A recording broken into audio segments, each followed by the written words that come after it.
is Free Talk Live. You can dial toll-free and join us here, live Saturday edition of the program.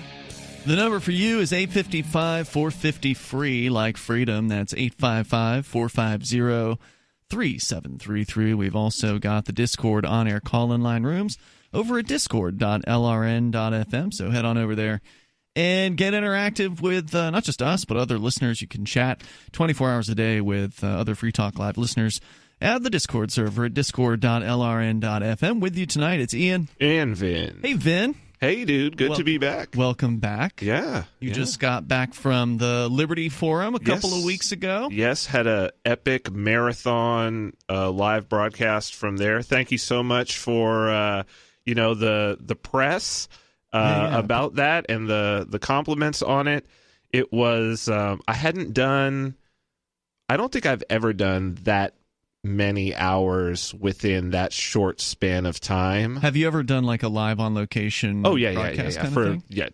20 years been doing those. Yeah, so that part was fine, and like that technically it went great, you know what I mean? Engineered the whole thing, and we had somebody sort of doing like PA running around grabbing guests. Because you were doing video. You weren't just doing an audio thing. Yeah, like we did like a 3-camera video and then audio. And then we were running, we ran like Derek J's Victimless Crime Spree on there. That. So no, of course. That brought a big smile to my face. I just love that movie. I wanted to share it with people, so. Everyone can see that movie, by the way. It's free. You can go to victimlesscrimespree.com. I brought some copies of it down on DVD. Awesome. There's only like 100 and some of those left in the world, basically. Oh, wow. Like as far as that, I mean, there's more than that out there in the world, but as far as that can be sold brand new, because it's out of print now. And so I brought those down there, and I didn't put a price tag on them, so a couple people just took copies, and I'm like, oh, well, I guess, I didn't put a price tag on them. So well, now you've got to sign it. Derek's got to sign them now that you're down to the limited editions. We did. We signed like 30 of them. Okay, great. So, we got a bunch of signed ones. That's awesome. So, anyway, coming up here tonight, we can talk about the prostitution bust of the Patriots owner. Yeah, That's I thought an that was interesting super story. Interesting. Plus, 12-year-old journalist confronts or is confronted by an Arizona cop who, lies to her and tries to intimidate her. And for a 12-year-old, she does a pretty good job of standing up for herself. So I'd like to play the video. Let's do it. From that as well. And of course, you can bring up anything that you want here on Free Talk Live. Our toll-free number, 855-450-FREE. So we'll get into all that. Standing up for yourself. If a 12-year-old girl can do it, then anybody should be able to do this. Absolutely. So we go first to the phones, though, because Thomas is already on the line with us here. Wow. Listening in Myrtle Beach to WRNN-FM. Hello, Thomas. How's it going, guys? Hey, what's on your mind tonight? I just pretty much was wondering, I play poker online, and it seems to be that Bitcoin is the best option to, withdraw and deposit. And I was just wondering if there are sites that clearly explain, every step of the process to purchase Bitcoin and, getting a wallet, stuff like that, because sometimes it's really confusing. Bitcoin.com. Yeah, and that's not just because Bitcoin.com is a sponsor of the show, but they are. It is actually a really, I would almost say, exhaustive website. There's an almost overwhelming amount of information, but a lot of it's really good on how to get started into the world of getting a wallet, getting it funded, getting your first fraction of a Bitcoin, or a whole one if you can afford it. Right now, it had a nice little jump up to around $4,100 US. It did. It's on a roll. Shout out to Roger Ver, because honestly, he is truly passionate and devoted to just getting people able to use Bitcoin. I've been around this dude and watched him on board randoms, getting them to download a wallet, giving them a little bit of Bitcoin. I would definitely say go to bitcoin.com. The bitcoin.com wallet is just fine. You can even purchase through the bitcoin.com wallet. You can buy it with your credit card right there. So that's pretty cool. That's hard to find. Okay, awesome. Yep. I just wasn't sure if, like I said, if they just kind of expect you to know everything, or if they actually will, explain it. So no, and it's not that complicated. I mean, as we've said here, I actually just created a set of advertisements, radio ads for promoting Bitcoin here in the Keene area, which I've been doing kind of off and on over the last couple of years. But we've actually got ads running on 5 radio stations now, Vin. Oh, wow. Like different music stations and one sports station here in town. So we've got them all over the place. And the most recent set of ads that I created is about objections, like answering the common objections, like I can't afford it, or it's too complicated, or these different things that people come up with, and just kind of trying our best to, in 60 seconds, hammer out an answer to that objection, and then inviting people to come to Bitcoin Embassy, New Hampshire, to get a Bitcoin 101 class, which are free, by the way, here, which is pretty cool, just to give people the basics. But what we said in one of the ads is, if you can understand how to install an app, you can have a Bitcoin wallet. Exactly. I mean, that's all there is to it. All right.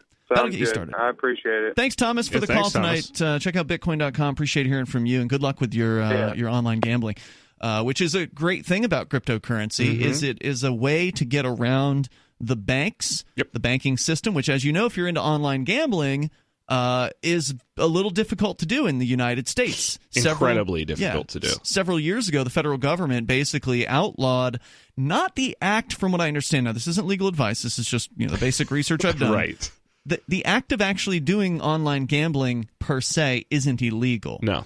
At the federal level. It may be illegal at your state level, so check local regulations.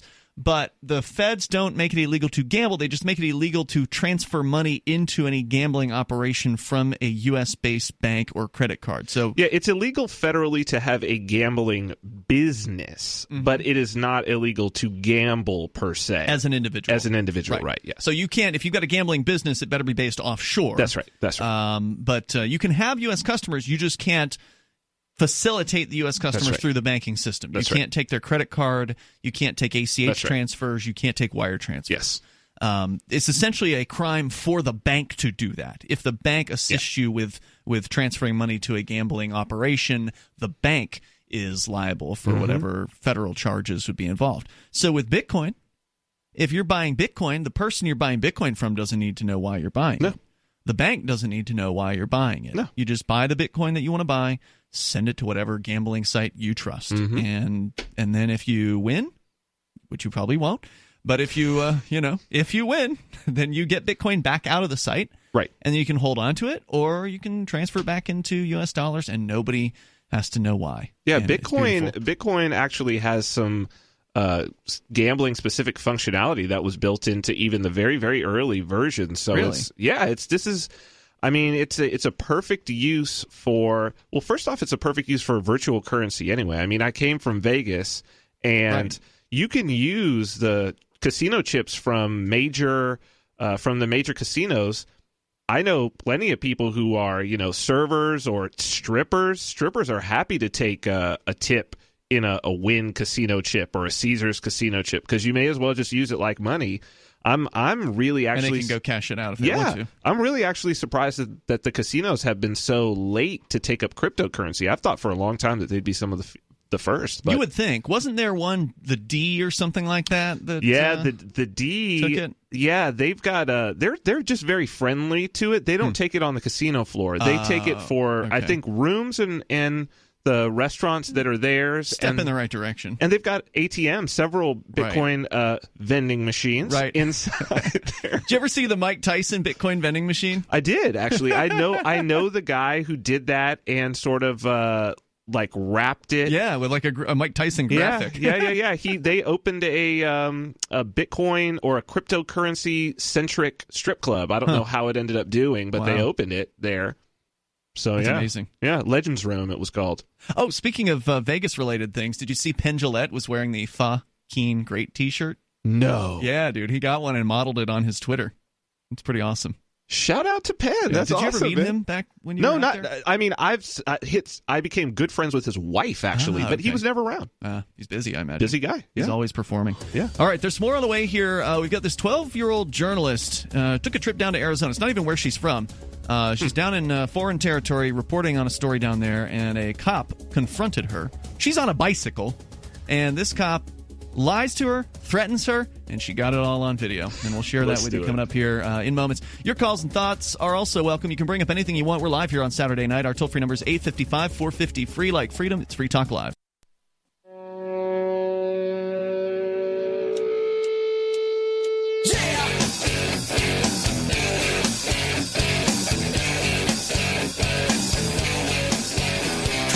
It's Free Talk Live Saturday edition of the program. You can join us here. The toll-free number is 855-450-FREE. That's 855-450-3733. And yeah, you can bring up anything.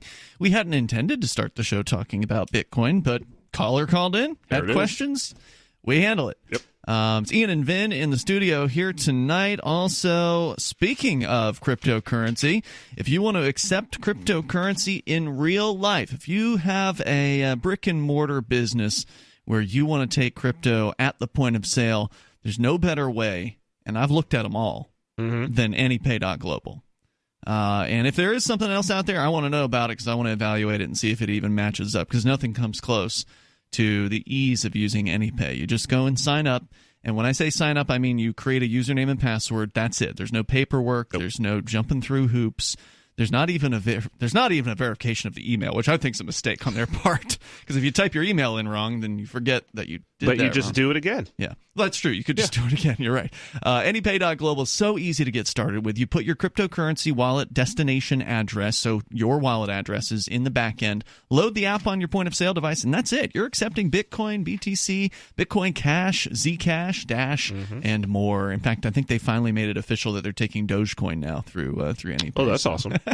And you can pay via my company, Cointex, which is integrated right into it with Dash and Bitcoin Cash. So you can do it with Dash. You can pay in U.S. and Canada, and with Bitcoin Cash, you can pay in 42 countries now. Yeah, I love it. I've tried it, and it works it's really fast. easy. And of course, Cointext allows you to pay with a dumb phone. That's right. You don't even need a smartphone anymore for cryptocurrency, which is an amazing thing, especially in countries like Africa or other nations where not everybody's got a smartphone. Although that said, phone access in countries like Africa is actually relatively widespread. It's growing, but it's still the smartphone penetration is still only like 40% or less worldwide. There's 4 billion phones. Yeah.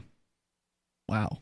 I can tell you when I was in Mexico, in Acapulco, staying in kind of old Acapulco, you're walking through some kind of trashy streets. There's garbage. It's not the prettiest place to be. Right. Like the lookout over the ocean's very beautiful, but once you look around the city, it's like, ugh. Yeah, don't turn around. You make sure you watch when you're walking, because you might step in some doggy doo that's been left all over the place from all the stray animals. But man, people are on their phones. Let me tell you, there's a lot of people with smartphones. So anyway, check it out, AnyPay.global. Get signed up over there. And if you're a merchant, it doesn't cost you to accept cryptocurrency, unlike credit cards, for instance, where you're paying at least 3% usually for a credit card transaction. It's free to accept crypto with AnyPay. Oh, and AnyPay's now online, doing online acceptance, but in a limited fashion. They've rolled out egifter.com. So if you want to buy gift cards with Dash, then AnyPay is going to be your payment method through egifter.com. So there's some cool stuff going on with the guys over at AnyPay. I got to hang out with them at Anarchapulco last weekend. Great guys. So that was fun. AnyPay.global. So here's the story from Huffington Post. A 12-year-old Pennsylvania reporter chasing down a news tip calmly faced down a Patagonia, Arizona marshal who pulled her over on her bike and reportedly threatened to throw her into juvenile detention. Journalist Hilda Lysiak, publisher and star reporter of the Orange Street News website, wrote a story about the encounter and posted a video of the law enforcement officer. The article triggered several complaints, and the town of Patagonia announced it had taken appropriate, quote, action concerning the marshal, which it didn't specify. That probably means they had a conversation with him. Strong talking to. And that's about it. Hey, buddy, don't do this again if you're on camera. Marshal Joseph Patterson pulled Lysiak over Monday afternoon as she was riding her bike down a street in pursuit of her story, she reported on her site. She said the officer demanded identification because, all 12-year-olds. 12-year-old? And she identified herself as a member of the press. The young publisher has been in Arizona to cover border issues, according to Pennsylvania's York Dispatch. He said to her, well, rather than reading the Huffington Post's quotes of this, he said, quote, I don't want to hear about any of that freedom of the press stuff, he said, and then added, I'm going to have you arrested and thrown in juvie. Now, I think this was actually before she started recording. He had, kind of tried to intimidate her. She later filmed him with her cell phone in another encounter soon afterward. And so that's where we're going to pick up on the video here from Hilda Lee Shaq.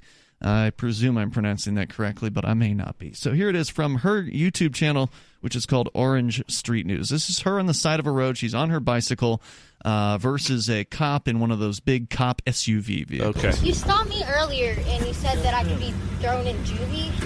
What exactly am I doing that's legal? So, when I left the office, you were over there talking, and you quickly... You taping me?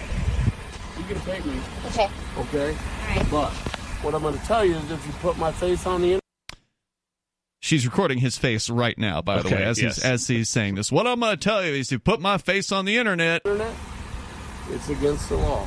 That, sir, is a lie. That's not true at all. You can record police.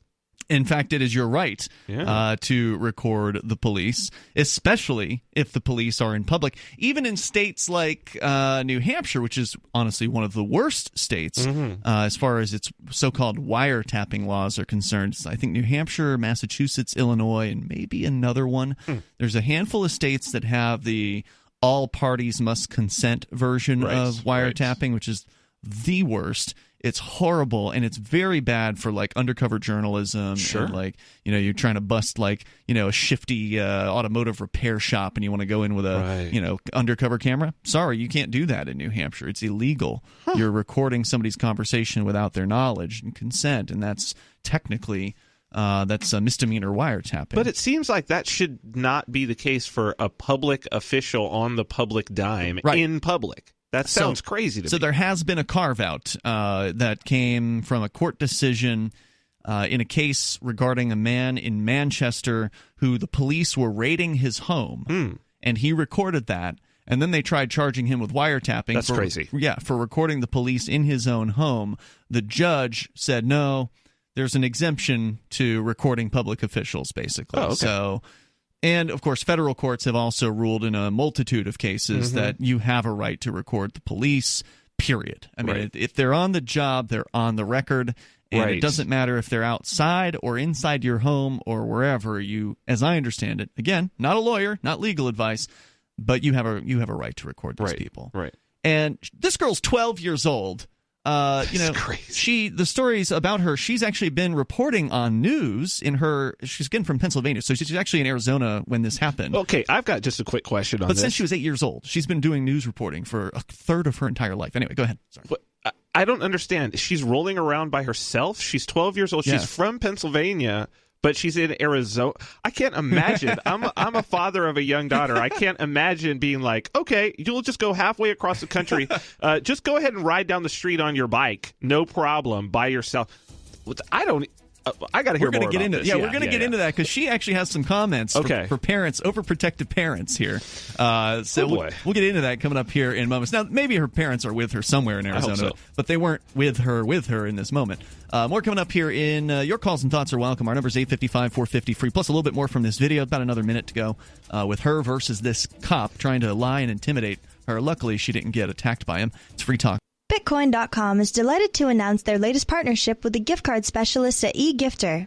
With many of the world's leading brands on their roster, it is now easier than ever to get the gift cards of your favorite brands with Bitcoin Cash.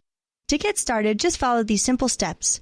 Visit giftcards.bitcoin.com, pick the gift card you want, follow the instructions on your screen, and make your payment using your Bitcoin Cash wallet. Sit tight and your gift card will be delivered to you as soon as it's ready. That's giftcards.bitcoin.com.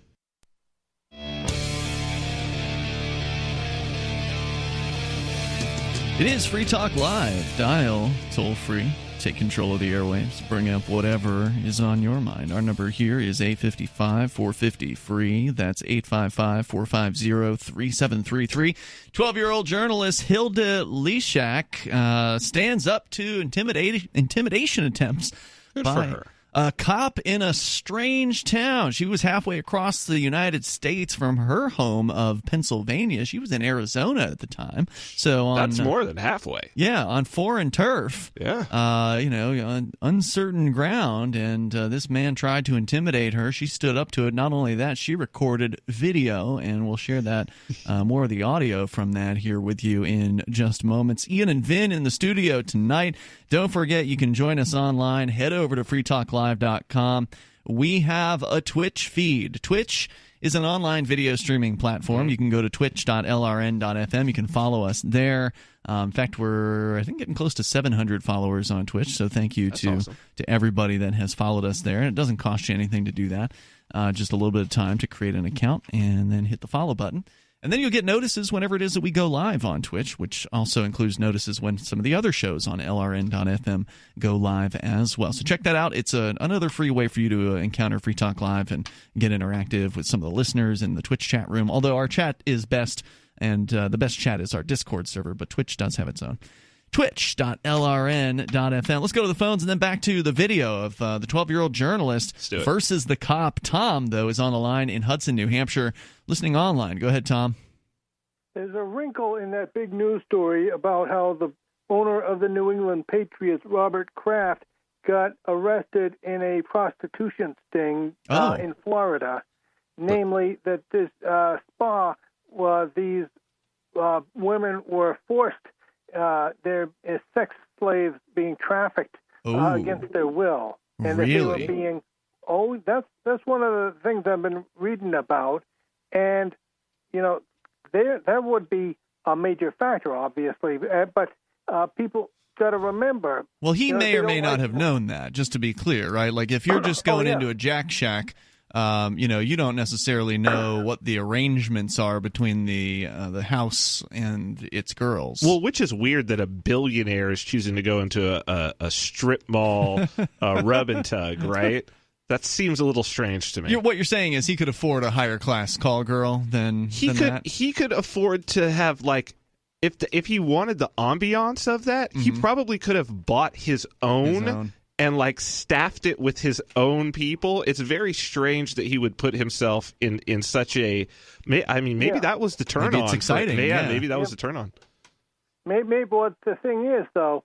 I strongly object to people being forced into that stuff too. Sure. Of course, but, women that don't like being treated like merchandise. My answer is, how many of those ladies go on a date and pay the bill? Oh, no. That's not how it works. She's still merchandise. Wait a minute, though. But there's a difference between being a... I don't know that there's any excuse for if these women were truly trafficked, like sex slavery. I don't see the like if they didn't like to pay the bill when they went out. I mean, that's not relevant. I don't think that's relevant to sex slavery. No, it's not relevant to slavery, but to the whole attitude that women are merchandise, which is a much larger category, upon a much broader category, that they treat women like they're merchandise. Well, why is slut a nasty word, except that, the women who feel threatened because here's a competitor who's not charging as much. Oh, no, she's... it's perfectly okay for a couple of homosexuals to go have a gay old time, but it's not okay for her to give it away to men because now, she's that's a threatening competition. Okay, I'm confused. Are you defending this? Are you defending being a slut, or are you slut shaming? Absolutely. I'm not really. Okay, you are defending it. That's what I thought. Well, good for you. That's what I thought. So what you're saying is, hold on. Are you saying that there's a group of women who slut shame because they're mad that they're devaluing the value of sex? Yeah. Okay, I follow. I see what you're saying. Some women slut shame because they want to make believe because they want to make the guy have to go through all these so I think that's true. labyrinth of procedures and pay all the bills. See, there's There's a reason for this, though. There's a very, very good reason, and the reason is that there is a sexual marketplace. I wrote about this in my first book. You might know a thing or two about that. 2011, yeah. I would be one person who might be an expert on this. And really, this is like a biological and evolutionary of why you would want to do this, and it's just because there's a sexual marketplace, and it's pure and simple economics.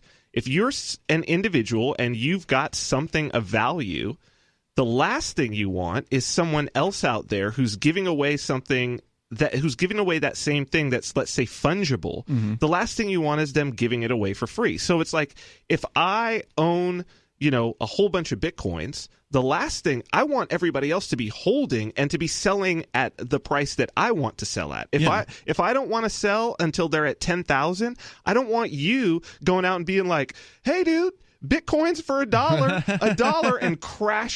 and crashing the market. Yeah. So that's really what this is about, is that it's like we evolved in a competitive marketplace. It's pure and simple economics that, like, of course, if you're expecting to get a certain price for what you've got, and that price is going to be, stable home, good husband, a committed relationship, all of these things, doesn't necessarily have to be monetary, but it's like, hey, I'm kind of interested in that guy, but I would really like him to be in a relationship with me. And then here you are, you're just going to give it away. Well, obviously he's going to go for the easiest one.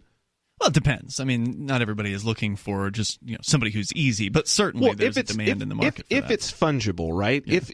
I think the assumption has to be that a man is going to prefer, if he's a single guy, he's out doing whatever, all things being equal, he's going to prefer a woman who's more available. Let's just say that. All things being equal. He would prefer her more available than less available. That's probably true. And more affordable compared to less affordable. Exactly. I mean, that's definitely true for most guys. And that's why, and thanks, Tom, for the call tonight. Appreciate hearing from you on that. Excluding the person giving it away entirely, right? There's also a set of women who are mad about prostitution, period. Sure. Right? Because even though prostitutes are professionals and they're charging for a service, it's still a simpler process of ordering a prostitute than it is, like Tom was saying, you got to take them out to dinner, you got to go and do all these things. If you're just a guy looking for sex, I mean, if some people are looking for more than that. They're looking for a relationship, they're looking for love, they're looking for a connection, which a sexual encounter isn't going to necessarily give them. But there are definitely plenty of guys who are looking for just sex, and they ought to be able, and gals, I'm sure they're out there too. Absolutely. And they ought to be able to find it in the marketplace, but unfortunately, it's illegal in most places. 49 out of 50 states, I think it's illegal. And I guess this guy, the Patriots dude, was down in Florida at the time. It's illegal there. Yep. But you can definitely find a rub and tug massage parlor. Most of them are. That's what I've heard. If you see a massage parlor and it's got the neon open sign at like midnight, you're driving by after the club. Come on, dude. Nobody's getting shiatsu. There's not the high midnight shiatsu crowd. That's not. Yeah, you know what I mean. You're not getting the college-educated massage pro at 1 a.m. No. You're getting a happy ending, right? Yes, exactly. And Mark and I, of course, are originally from Florida, so we're down there. I've never been to one of these places. I don't pursue that kind of stuff. But Mark has told me, and I don't know how he knows this, but just heard it from a friend. Yeah, sure, a friend from a friend. That there's a lot of them, and that usually the cops look the other way. On these places. Well, they frequent them. I bet you that's true as well. Absolutely. Yeah, of course they do. The cops are horn dogs. When I was in that business, I had many law enforcement clients. Well, just to be clear, you were a gigolo and you had female clients. Yes. So you had cop clients. Yes, wow. at every level. State, federal. I had federal special agent clients. Absolutely. That's hilarious. Yeah. All right, more coming up here. The toll-free number here, whether you want to talk about prostitution. Now, of course, everybody's against sex slavery, but prostitution, if it were legal, you'd see less sex slavery. You'd 100%. See a lot less. More coming up here, 855-450-FREE. That's 855-450-3733. Plus, more of the cop versus the 12-year-old journalist coming up. It is Free Talk Live Saturday edition of the program. You are invited here. If you want to join us on the air, you can do that. The toll-free number is 855-450-FREE, like freedom, 855-450-3733. Thanks to Jacob Parrish. He is a Free Talk Live Silver amplifier, one of our longtime supporters here. The AMP program stands for Advertise, Market, and Promote. It's $5 a month. You get some cool perks as an amplifier, and you can feel good because you're helping us get on more radio stations, bringing new internet listeners on board with the show, exposing new people to the ideas of freedom, because sadly, we're the only show in national syndication that actually does that. We don't have any competition. It's just the way it is. I wish it weren't true, but it is. So if you want to help us get on, let's see, we're at 194 stations, I think, right now. If you want to get us to 300, we can do it. It just takes some money to market the show effectively and get into new stations, pitch the show to program directors around the country. And that's what I do during the week. That's during the daytime hours. I'm calling program directors, talking to them. Do you ever stop working? You can take time out. When you do your own thing, this, Vin. Sure, I mean, you've got your own thing that you do over at Cointext.io. Yep. You got to carve out time for yourself. You got to carve out time for the family. You got to carve out time for the important things for you. So yes, I mean I'm able to do that, but the to-do list never ends. It just keeps on growing. Exactly. So the more time you carve out, the more catch up you got to do. And I don't mind it because I love to do it. Anyway, if you want to help us with that, please join the AMP program like Jacob did.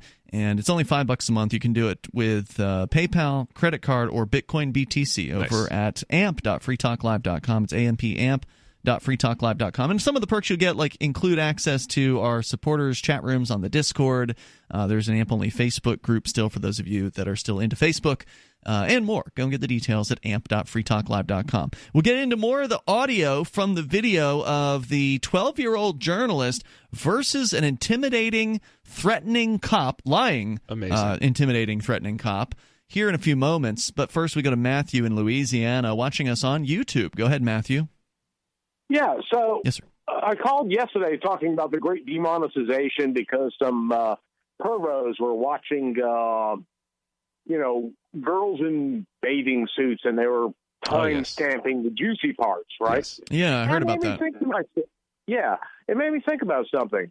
So are we going to get to the point where you cannot post an image of a female human in anything less than a cardboard tube online? Or are we just going to get to the point where female humans that are less than the age of consent, whatever that happens to be, wherever you happen to be, are just going to have to be locked away and nobody can ever look at them, at least they want to spank their monkey? I think the answer is yes. One of the interesting things that this is one of the most forgotten parts about Orwell's 1984 is that there is this whole thing of the Young Women's Anti-Sex League. And that they sound like a fun bunch. Well, it's a temperance movement. Yeah, 1984 is kind of meant to be a love story, and one of the things is that sex in this society is meant to be really pushed down, subsumed. And so the women walk around with these purple sashes, which kind of reminds me a little bit of purple hair, you know what I mean? Okay. But they walk around with these purple sashes, and that means they're part of the Young Women's Anti-Sex League. And so it's this very sort of puritanical ideal, but it's interesting that Orwell had said, oh yeah, here are the different characteristics of a authoritarian, totalitarian state. One of the things that they're going to try to do is they're going to try to suppress sex. That's the sort of sexual awakening of the main character, Winston, is basically the entire reason for his downfall. It's the entire the basis of his coming into his own personal revolution against the government of Oceania. It's his own enlightenment into his own liberty. It's all sexual, and it's because it's heavily repressed. And so I think some of this, it was weird when I watched that guy and he broke this whole thing down. Even some of what he was doing seemed contrived. It seemed like a problem, reaction, solution. There certainly is going to be a crackdown. I think this caller, I think you're on to something there. I think you're seeing something. I do think that that's one of the things you need to do as an authoritarian regime. Think about the things that they do. The ISIS and all of that. What do? They put the women in burqas and all of that. When you have an authoritarian regime, one of the things is you've got to take female sexuality out of the picture because you know what? If you want to control men, the first thing you do is control female sexuality. It's not going to work, though, right? I mean, you can try to control that, but it's a natural drive that many people have. And it seems to me, whenever you try to repress a thing, that it still, gets out through the cracks, and it comes out in ways that are even more deprived and depraved. Agreed. You put Puritans in charge, and you end up with a bunch of sexual freaks. 100%. Yeah, this is the Young Women's Sexual Purity League. No, it was called the Young Women's AntiSex League. That's the Yes, that's from 1984, and it's one of the many. It's one of the things that's left out of like the movie. That's why I tell people read 1984 or listen to the audiobook. The movie, there's nothing in it. It's the Young Women's Anti-Sex League. Then you've got the little kids are all part of something called the Spies. They're turning their parents in to the government. That happens today. Yes. I mean, it's a prophecy. He wrote it in 1948, man. There's stories about children in school being encouraged to snitch out their parents for doing things like smoking pot. That's right. That's happened. Yes.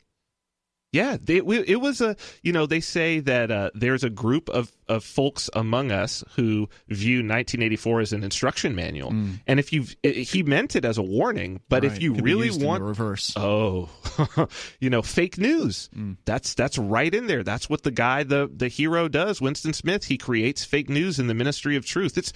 I tell everybody read 1984, man. It's happening right now. Well, Matthew, I don't think that you really have to worry that people are going to be putting cardboard boxes or clothes on. I mean, if you look at the society that we have here, it's an Instagram world right now, where and the pendulum could swing in a different direction. But right now, everybody who's male or female, it seems like they're all about getting attention for themselves by putting their pretty moments on Instagram and showing off for everybody, and they want to get all the likes that they can. And of course, many people believe that they're going to get more likes if they show more skin. I mean, these are they old. Will. Yeah, they will. Well, these are old ideas. I am foreseeing some do-gooder. Either they call themselves a conservative, small government, my butthole hurts, or they call themselves a woke feminist, passing some kind of weird law, whereas if you look at a female human under the age of consent who is not your daughter, jail time for you, he who bears the penis. I think it's going to come more. I see it coming more from the left. It's crazy because some of these conservative types now, I really think are much more open to sexual displays, much more open to the idea, especially of female beauty, of the idea that a woman should strive to be attractive, should perhaps wear makeup, put on some high heels, put on a nice outfit. People on the right seem way more, even the most conservative, Bible-thumping individuals seem more open to that now than the left in general. Wouldn't you say that? I don't hang around them, so right. Fair enough. A lot of that revolves around your definition of the age of consent. And these characters also seem to want to push it up to 26. Yeah, that's weird. Who's arguing for that? Because that's the age where your brain has fully developed. Yeah, I think we talked about this on one time that I was in here, that there was somebody who was actually pushing to say that adulthood should start at the age of 26. I find this despicable, I'd like to say. I am of the reverse mindset that people should be able to develop at whatever rate they are able to develop and interested in developing, and have and bring into their lives whatever responsibilities they would like to bring in, whether it's working, starting their own business, doing things that are responsible, what we have in society today. And thank you, Matthew. The way I look at it is that if you want to discuss changing the age of consent, then you should also discuss changing the age at which they get to keep and bear arms. Oh, I totally agree. Yes. No, I totally agree. In fact, I think that young people should be able to open up bank accounts. They should be able to get into contracts. I agree. They should be able to do all of those things at the age they're ready to accept the responsibility for it. I agree. And I had a job from the age of 12. Right. And it's different for everybody. Yep. But if you have a policy where no one shall make a decision for their own life until they're 26 years old, you're going to have a bunch of 26-year-old children. And that's messed up. I'm sorry. That's not cool. You've already got the problem with college students getting out of college and never having worked a single day in their lives, never having driven a car. I mean, this is happening right now. There's more coming up here in moments. In fact, this Hilda Lee Shaq, the 12-year-old journalist, she actually has some opinions on this as well. Coming up, this is Free Talk Live. Do you operate a retail business and are looking for a solution for point-of-sale cryptocurrency acceptance? It's never been easier thanks to AnyPay.global.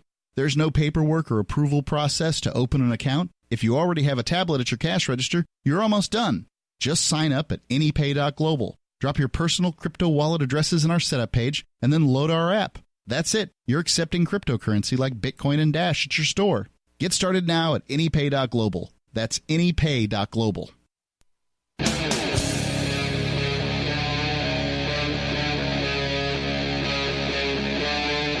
Free Talk Live.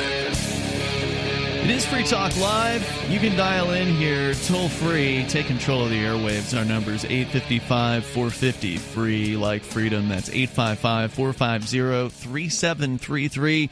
Coming up, we got more of the audio from the video of 12-year-old journalist Hilda Lee Shaq threatened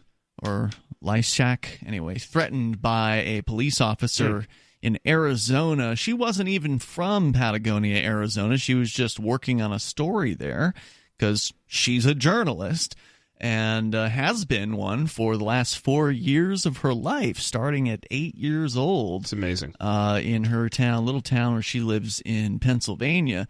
But she encountered this police officer apparently a little bit earlier in the afternoon where he threatened to throw her into juvie. And then she encountered him again a little bit later on. And this second encounter was when she brought her cell phone camera out. Good for her. And recorded this, which is what everybody ought to do. Yes. Whenever the police are pulling you over or talking to you or trying to talk to you, because, again, you're not obligated to talk to the police. And, Hilda's 12. She probably hasn't had a whole lot of encounters with police like this. But it's a learning experience, and I think that we can learn from this as well. And so I'm going to play some more of this audio. We only are about 16 seconds into what is just under a 2-minute long video. Do you want to start it from the beginning? Might as well. Yeah. It's Ian and Vin here in the studio tonight. So this is Hilda in Patagonia, Arizona. She's on the side of a road. She's on her bicycle, and the cop is in his big old SUV looking all tough, trying to intimidate her. So here we go. Here's the audio. You stopped me earlier, and you said that I could be thrown in juvie. What exactly am I doing that's legal? So... Good move, by the way. If you're gonna talk to the police, which is generally a bad idea, you should ask them the questions. It's the old sales adage: he who is asking the questions is winning. So if the cops are asking you questions and you're answering, you're not winning. If you're asking the cops questions, that puts them on the defensive. And so it was a good move on her part. And that's what you would expect from a reporter, right? Yes, ask questions. Absolutely. When I left the office, you were over there talking, and you quickly... You taping me? You can tape me. Okay. Okay? All right. But... It's not a tape, dude. It's a phone. Just saying. What I'm going to tell you is if you put my face on the internet, it's against the law. False. That's a lie. And it's not illegal, by the way, for the police to lie to you. So they can tell you whatever lies they want to, and it's totally legal for them to do that. But if you lie to, say, a federal agent, that's a federal crime. Yeah, so let's go on. In Arizona, okay? In Arizona, also a lie. I'm not giving you permission to use my picture or my face on the internet. Okay, this is a common refrain that you'll hear from people in public, not just the police, but also just average people if you're out in public recording. I didn't give you permission. You didn't need to. You stepped outside of your house. Right, you're in public. You don't want to have somebody see you? Go put a burqa on. Right. Okay, go put a mask on or something like that. Of course, in a lot of places it's illegal to wear masks in public, but not in New Hampshire. So if you don't want to be seen in public and you don't want to be recorded, don't leave your house. Right. There are ways for you to disguise yourself. Go ahead and disguise yourself. Yeah, put on a disguise. Put on a fake mustache and a hat and glasses. You can do that if that's what you're concerned with. And I don't want to say that I make a point as a somebody with a video camera, a reporter, or whatever you want to call me, I don't make a point of trying to record average people in public. They're not interesting to me. No. That's not the news. That's not what I'm there to do. But if I'm recording something happening and there's an average person that happens to be in that place where that something is happening, whether it be the police arresting somebody or whatever it is, well, I'm sorry. You know, you were there. I'm sorry. I didn't try to capture you on the video, but you ended up on the video. Right. I'm not going to blur your face out because I don't care. That's what happened. I want to present what happened. And she actually tells the cop at one point she can blur his face out. We'll get to that here. Here we go. You understand all that? I understand that. So when you saw us leave, you quickly left the boy that you were with. Okay, now remember, the cop is answering the question of what it is that she has done that is illegal or what is he threatening her over. You quickly left the boy you were with, is what he said. Huh? What? Is there more to it than that or no? Let's go on. And you followed us down to 320 Roadrunner. Oh. And when we came back out, because we had to go somewhere else for an urgent call, you followed me again. Oh, you don't like to be followed by a reporter, huh, officer? Okay, first off, she's on a bike, right? Yeah. She's 12.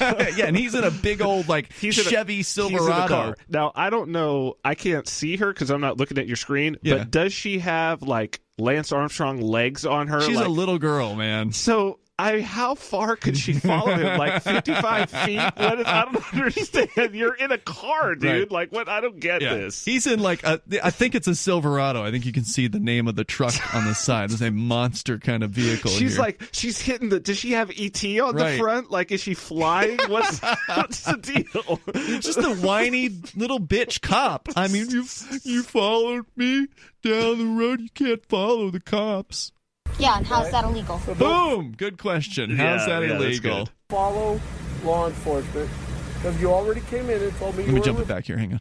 Yeah, and how's that illegal? So don't follow law enforcement, because you already came in and told me you were a reporter. Yeah, and I don't want you to get hurt. Oh, see, he's just trying to keep her safe, Finn. See, this is all about... But that's not... It's not illegal for her to do something where she could possibly get hurt. Yeah, but he's just trying to keep her safe. He's worried about her safety. She shouldn't be following him around. He's a cop. He gets into dangerous situations. I mean, there could be Now, hold on 1 second. If I'm her parent, right, and you are the parent of a girl. And I am, and my daughter told me that she was following people around, okay?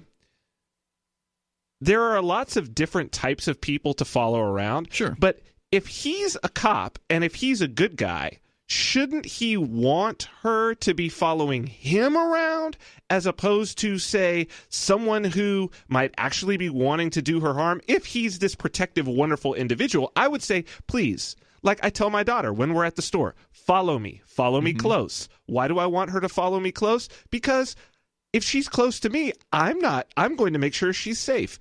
If this cop has good intentions for her, he should be like, please follow me.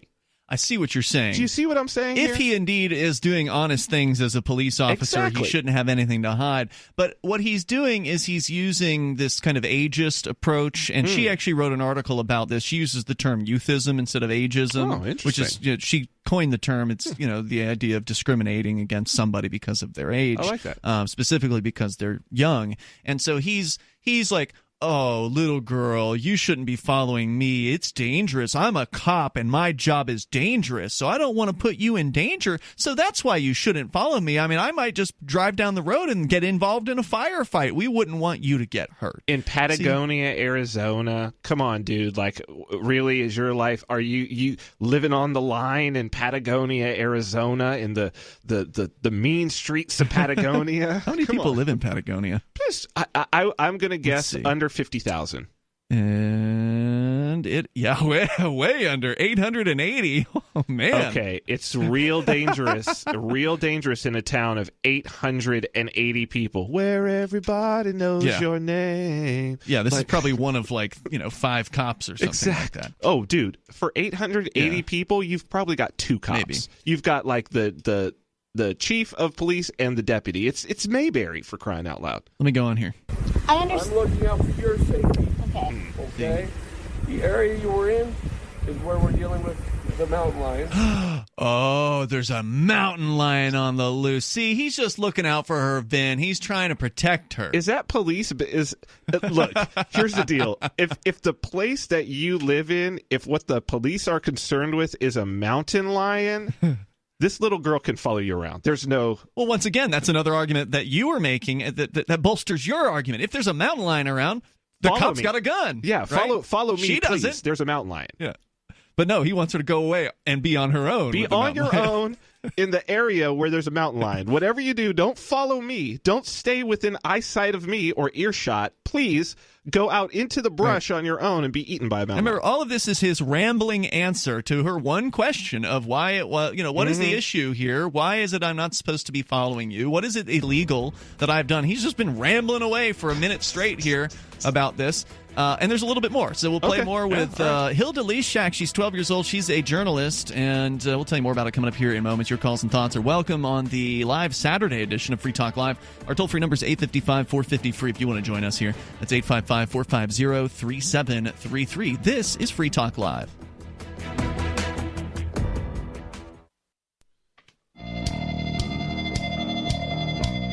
It is Free Talk Live. You dial toll-free here. Bring up whatever you want. Our number, 855-450-FREE. That's 855-450-3733. Also, we have the Discord on-air call-in line rooms over at discord.lrn.fm. We're sharing with you video, the audio of it, of Hilda Lee Shaq. She is a very young journalist, 12 years old, started when she was 8.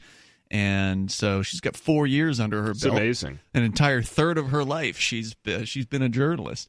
And there's some really interesting stuff out there. There's an interview with her that I shared a little bit from last night, because it's actually relevant to what we were talking about last night, where she gets into this ageism that she's experienced as a young person who's trying to do serious work. Like, the idea of, oh, you're just a little girl. You should be playing with toys. And she wants to go out and break news. She wants to go ahead and get the story, get the scoop. Good for her, man. Which is pretty cool. Yeah. So as she was trying to get a story in Arizona recently, she was confronted by a police officer. And he ends up getting named in some article somewhere, but I don't have that in front of me. So just, some random officer who's trying to intimidate a little girl, not even a teenage girl, but a girl on the side of the road on her bicycle. We'll play more from the audio here in moments. Also, if you want to reach people with the ideas of liberty, you can do it from the back of your car with libertystickers.com, or your bike if you can somehow put it on your bike. You can reach thousands of people with a bumper sticker, and you know that people love to read them, so check out the vast selection of witty, poignant, pithy, and downright bombastic liberty-oriented messages over at libertystickers.com. We go back to the phones, to the fun, and then we'll get back into the video here, the audio from that, with the 12-year-old journalist versus the intimidating, lying cop here in moments. First, Joey is on the line in Massachusetts, watching us on YouTube. Go ahead, Joey. Hello. Hello. You're on the air. All right. So when it comes to the whole ageist deal, I find it pretty ridiculous that okay, just because of your age, I don't think that means you're not qualified to do something. I think people, instead of looking at how old you are, should look at what you've done. Yeah, agreed. Absolutely. Have you experienced this in your life, Joey? I really have. I've given my opinion on things. When other people have their own opinion and I disagree with them, they're like, well, you're only, 14 or da-da-da-da. It's what does that prove? Why does that make my opinion invalid? Why does that make you right and me wrong? It doesn't make your opinion invalid, and it doesn't make you wrong or anything like that. Right. What it does is it is a convenient excuse for somebody who's up against the wall, right? Your opinion's probably, whatever the issue is, we don't even know what we're talking about here, but on whatever issue, you might actually be right, and the person doesn't want to have to admit that somebody who's been around this earth for a fraction of the time that they have been is right about this issue, and they, at age 50 or 40 or 60 or however old they are, or 25 or whatever, that they've been around for so much longer, and they're wrong about that issue. So rather than think critically about the thing that you've said, rather than address whatever cognitive dissonance it is that they're coming up against in their minds, like, oh, you're 14. What do you know? You should be playing with toys. Well, and they obviously can't. They don't know the answers well enough, and they haven't thought about it well enough to sit down and explain to you why you're wrong, right? Because it really doesn't. Your age doesn't make you wrong. You might be wrong, but if they can't explain to you why what you believe is incorrect, then the chances are they haven't even thought about it. That's another good point. And further, in a lot of cases, people will underestimate young people, right? Yep. So they'll just figure, oh, well, you couldn't understand. You're only 14. You couldn't understand why. Then you might understand better, actually, because you might not have gone through the amount of brainwashing that they have. You might actually be approaching it. It's the story of the emperor's new clothes, right? That old proverb, and then you've got the emperor walking around with butt naked, but everybody's saying, "Oh, wonderful clothes," except for a young child who says, "that the emperor's naked." You're not supposed to say that. You're not supposed to say it. But I do think that, of course, innovation and new ideas always comes from the youth. It has to. Sure. They're the ones who can think outside of the box. That's right. At least if they haven't been put in that box by the government school system they've been thrown into. Joey, anything else you want to share on the subject? Go ahead. Yeah, speaking of the government school system, I feel like they're just trying to basically make you a robot. It's like, oh, at this time you look at this, and at this time you learn this. Oh, and then you go to lunch, and then this and this and this. You have to go to certain things at certain times, and if you don't, you get punished. Who are you to punish me? If I find something like I shouldn't be doing, or I find it ridiculous, why should I need a piece of paper to go to the bathroom? Yeah. You know where else they do that? Prison. That's where else they have specific times where you're expected to do things. They have bells that ring.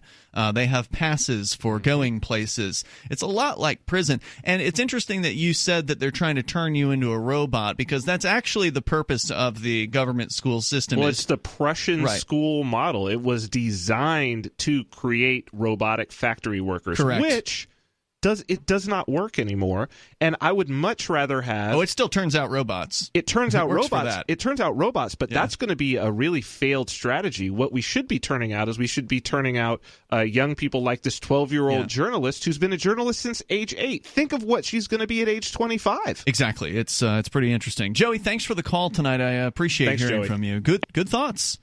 And there's no age limit here on Free Talk Live. As long as you can dial a phone, get on and speak to us, we're willing to put you on the air, because, people have different things and interesting things to say at all ages. The toll-free number here is 855-450-FREE. Let's continue here. More with Hilda Lee Shaq. She's a 12-year-old journalist on her bicycle in Arizona, reporting on a story.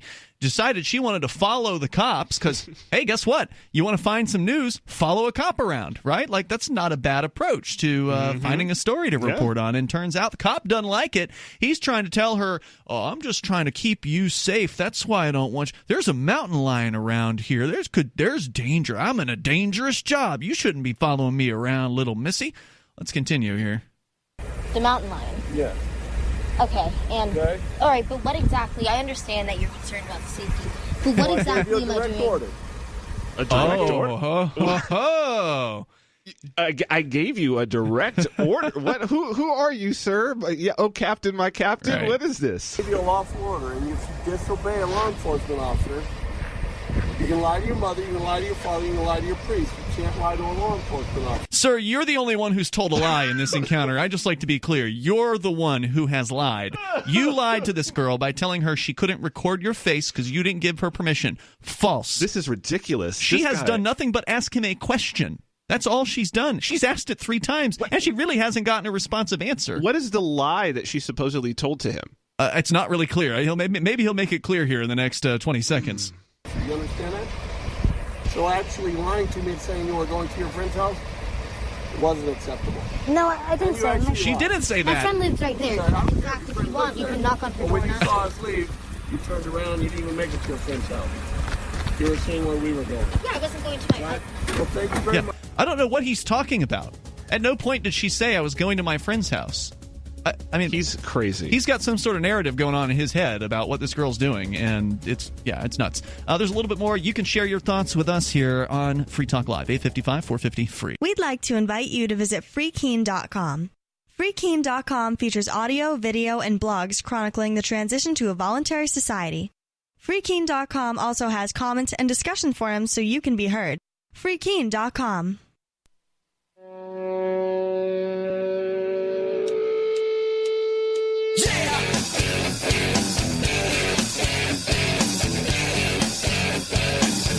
This is Free Talk Live. Dial in toll-free and join us here and bring up whatever's on your mind. Our number is 855-450-FREE. That's 855-450-3733. With you tonight, it's Ian. And Vin. Don't forget, you can join us online. Just head over to freetalklive.com and enjoy the features that are waiting for you there.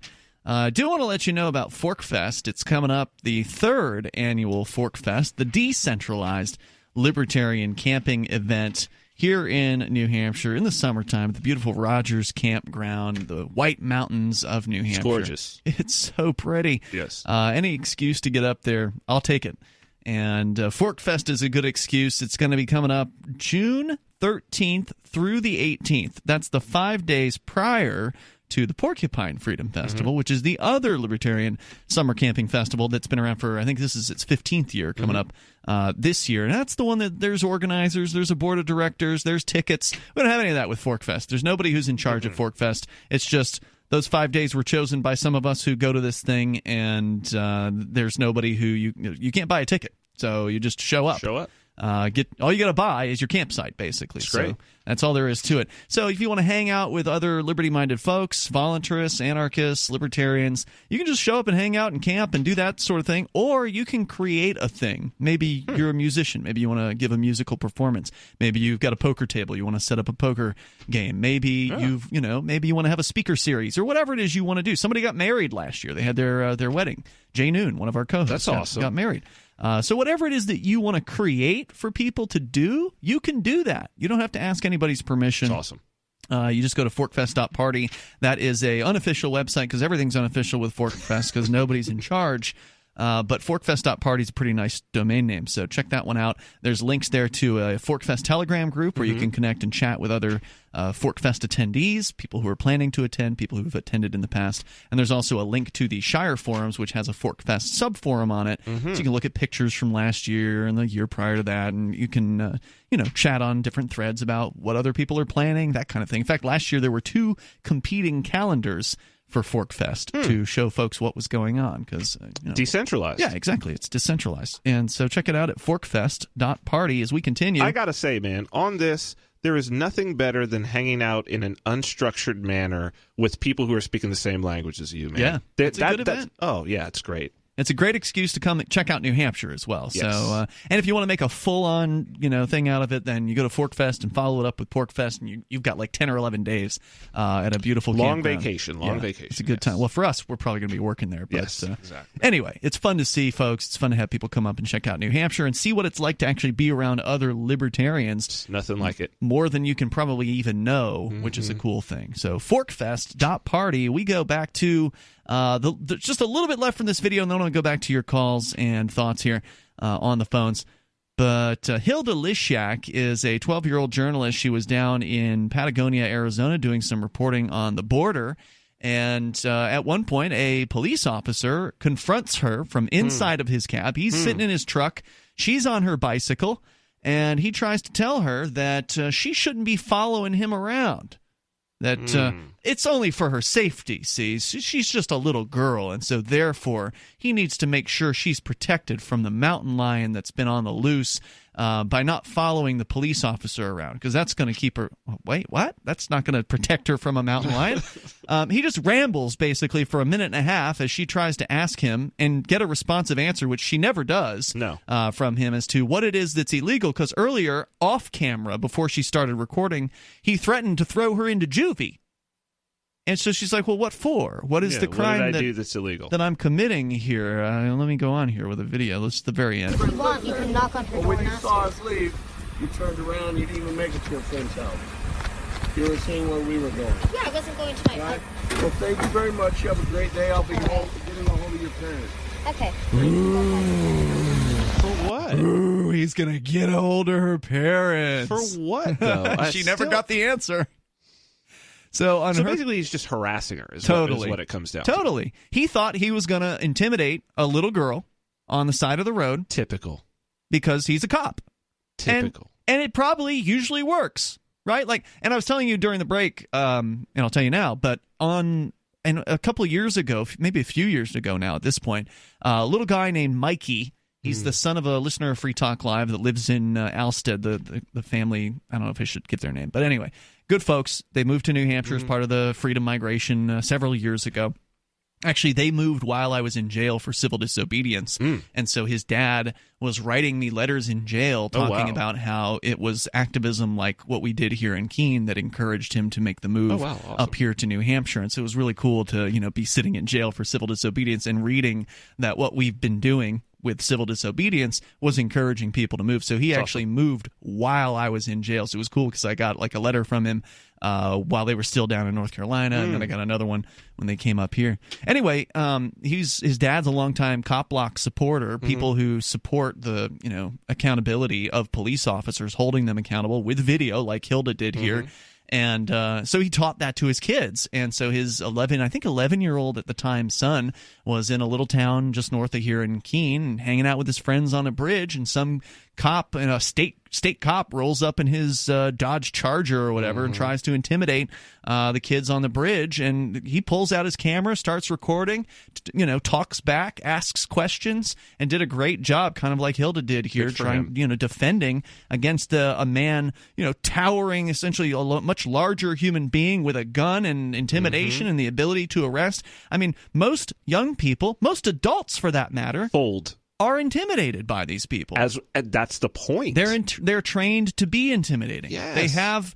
They have their ways, and they know what they're doing, and they know how to intimidate. And especially when a young person like 12-year-old journalist Hilda Lee Shaq here stands their ground, pulls out a camera, you've turned the tables on this cop from moment number one. And that's why he just started this. In this case, he just starts lying, saying she can't record him, and then just goes on a ramble about how he's in charge and she just shouldn't follow him around, and she should just, it's for her own good, it's for her own safety. And according to her article about this, which she wrote on her website, which is orangestreetnews.com, at the very end, apparently this is like not in her video, maybe right after she'd maybe cut the recording before he says this. He said before driving off, and by the way, his name is Patterson, Marshall Patterson. He says, quote, "You aren't an adult, so don't act like it."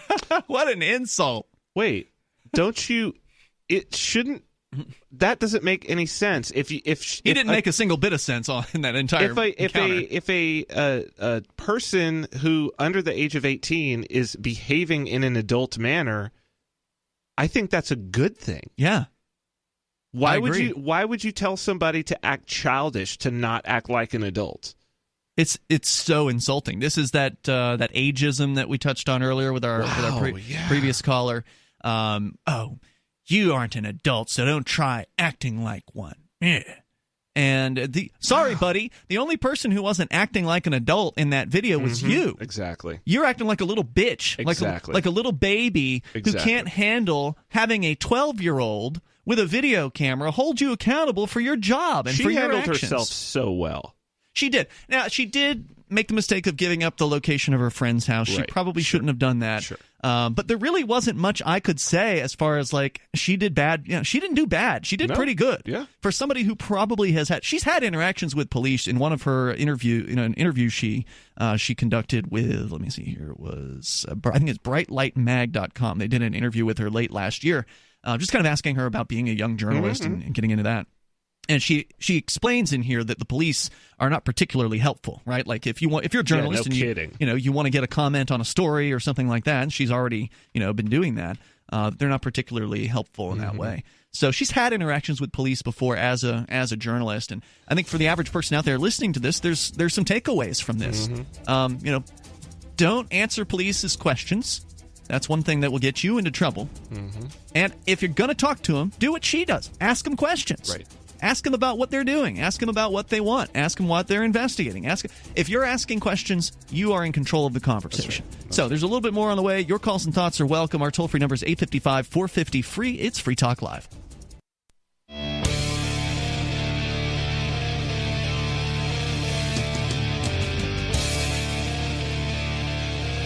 It is Free Talk Live. Dial in, toll free, bring up anything that you want. Our number here, 855-450-FREE. That's 855-450-3733.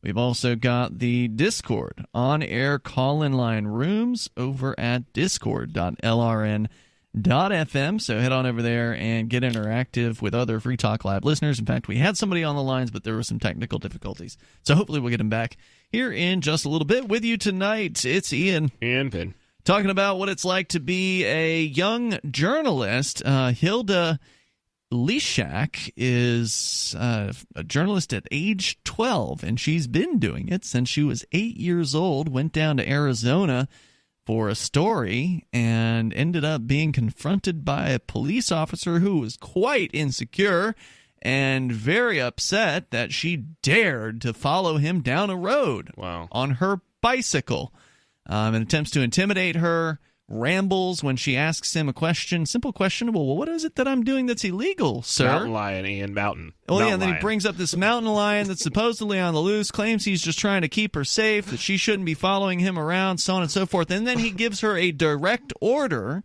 to go away, basically, claiming that that's a lawful order.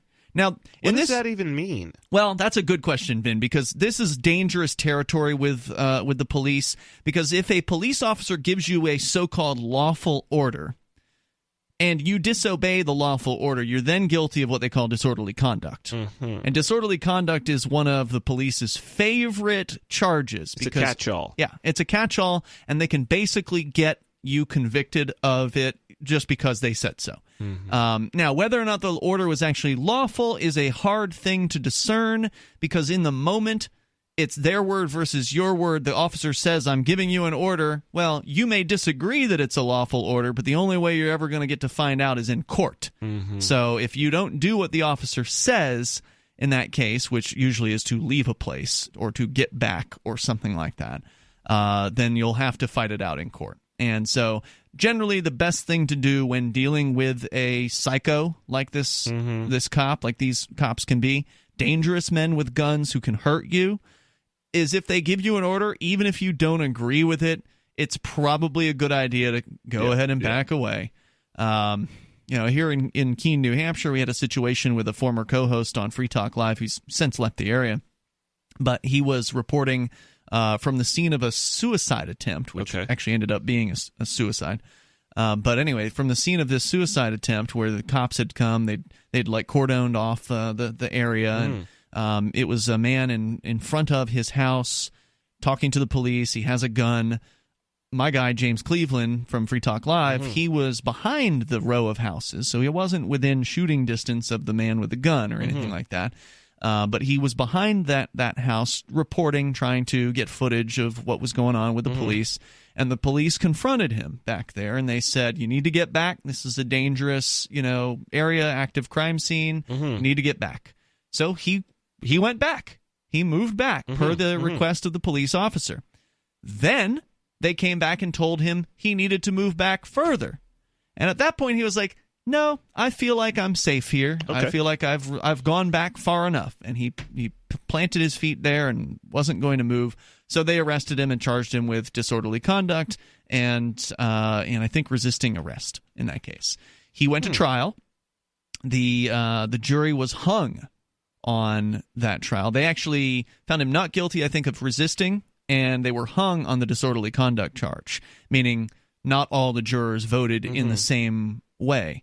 And I'm sorry, I don't recall what the numbers were as far as how many of them voted to not guilty versus guilty. But anyway, it was a hung jury. And so when that happens, the state can bring the charges again if they want to. God. They can basically just keep bringing the charges every time they get a hung jury. And so basically that meant that the jury couldn't really determine whether or not this order was lawful, or because how far is far enough? Can the cop tell you? And this was brought up in the trial by the defense attorney. Can the cop tell you, I need you to move a mile that way?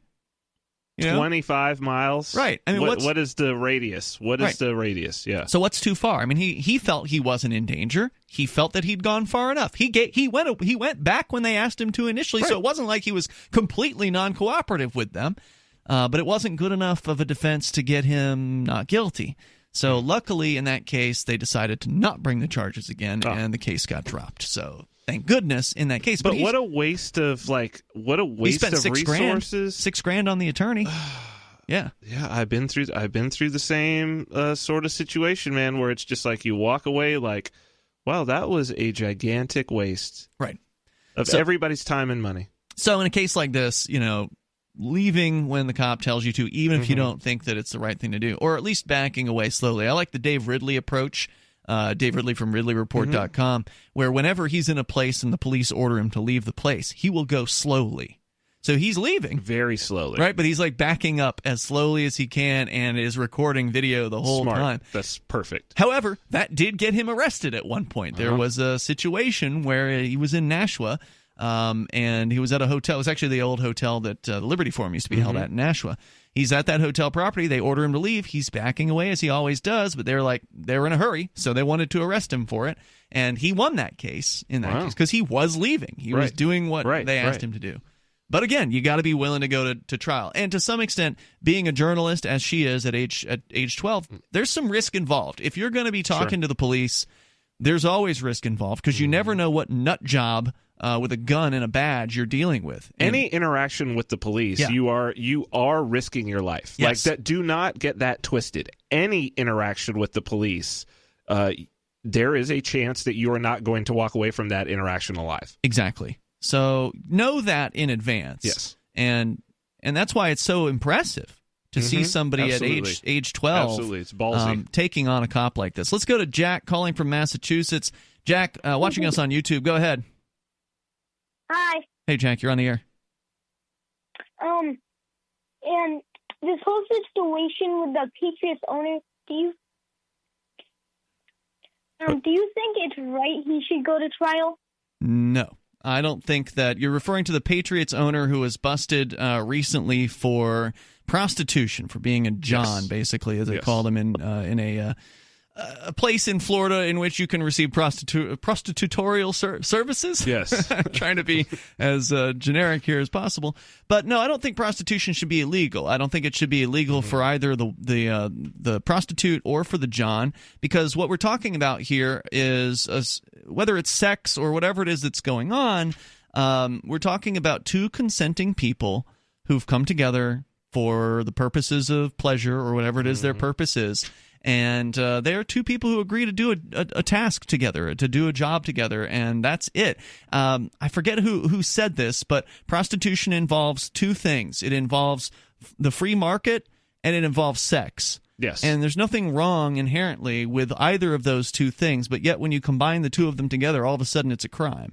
Well, yeah, it's the idea that you can do it for free all you want. No problem. Oh, well, unless you're over the age or under the age of whatever. Okay, fair enough. But look, we're talking in the but case this old guy, this two old guy consenting adults, right? Two legally consenting adults. It's like, okay, if he would have said, I'll take you out I'll fly you on my private jet, I'll take you to Paris, we'll go shopping, I'll take you shopping, and I'll buy you, $1,000 worth of clothes. Come on, let's go on a shopping spree. Yep. But here's some diamonds, the whole thing, fly her back, take her on vacation, totally legal. They end up doing something and having sex, totally legal. But he just gives her the cash straight up. Yep. Can't do that. Busted. The crime. It's like that is a really, really strange situation. You know what I mean? Here on Free Talk Live, Jack, we believe that if there's no victim, then there's no crime. Agreed. And so in any situation, whether it be prostitution, drug use, you name the situation, whatever they're calling a crime, ask yourself this. Who's the victim? Where is the victim? Now, to be clear, we had a caller earlier who alleged, and I haven't done this research, he alleged that the woman in this case was a sex slave, in which case that's a crime, the crime of enslaving another human being. I've not dug deeply into this, but I do, as I understand it, he is not being accused of having... The woman that he saw was not one of the trafficked victims, but they had been surveilling this location for trafficking, and there may have been some trafficking going on, but they arrested patrons that they had on surveillance, and he turned out to be one of them. Gotcha. Jack, did that answer your question? Not really, but I think if she's over the age of 18, you can do what you want with her, unless it's rape. And then you can't do rape. That's definitely a crime. Definitely a crime with a victim. But if it's somebody who is a consenting person, then they should be able to do what they want. I agree. Yes. If there's no victim, there's no crime. And thank you, Jack, for your call tonight. Hour number 3 is on the way. Hey now. The toll-free number here is 855-450-FREE like freedom. That's 855-450-3733.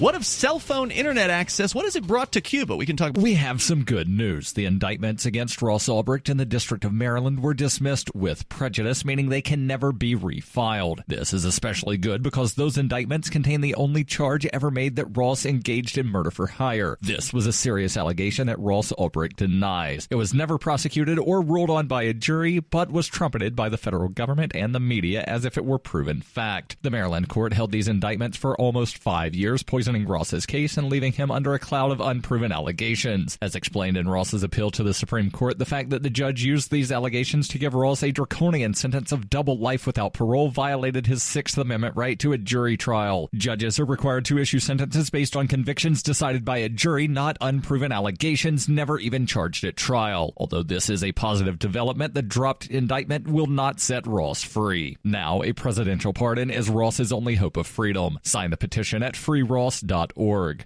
freeross.org.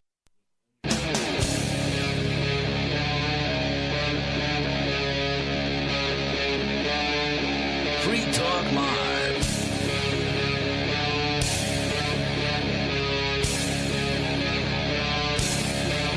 Hey, it's Free Talk Live. You can dial toll-free. Join us here. Our number is 855-450-FREE. That's 855-450-3733. We've got the Discord on-air call-in line rooms. They're open and available to you over at discord.lrn.fm.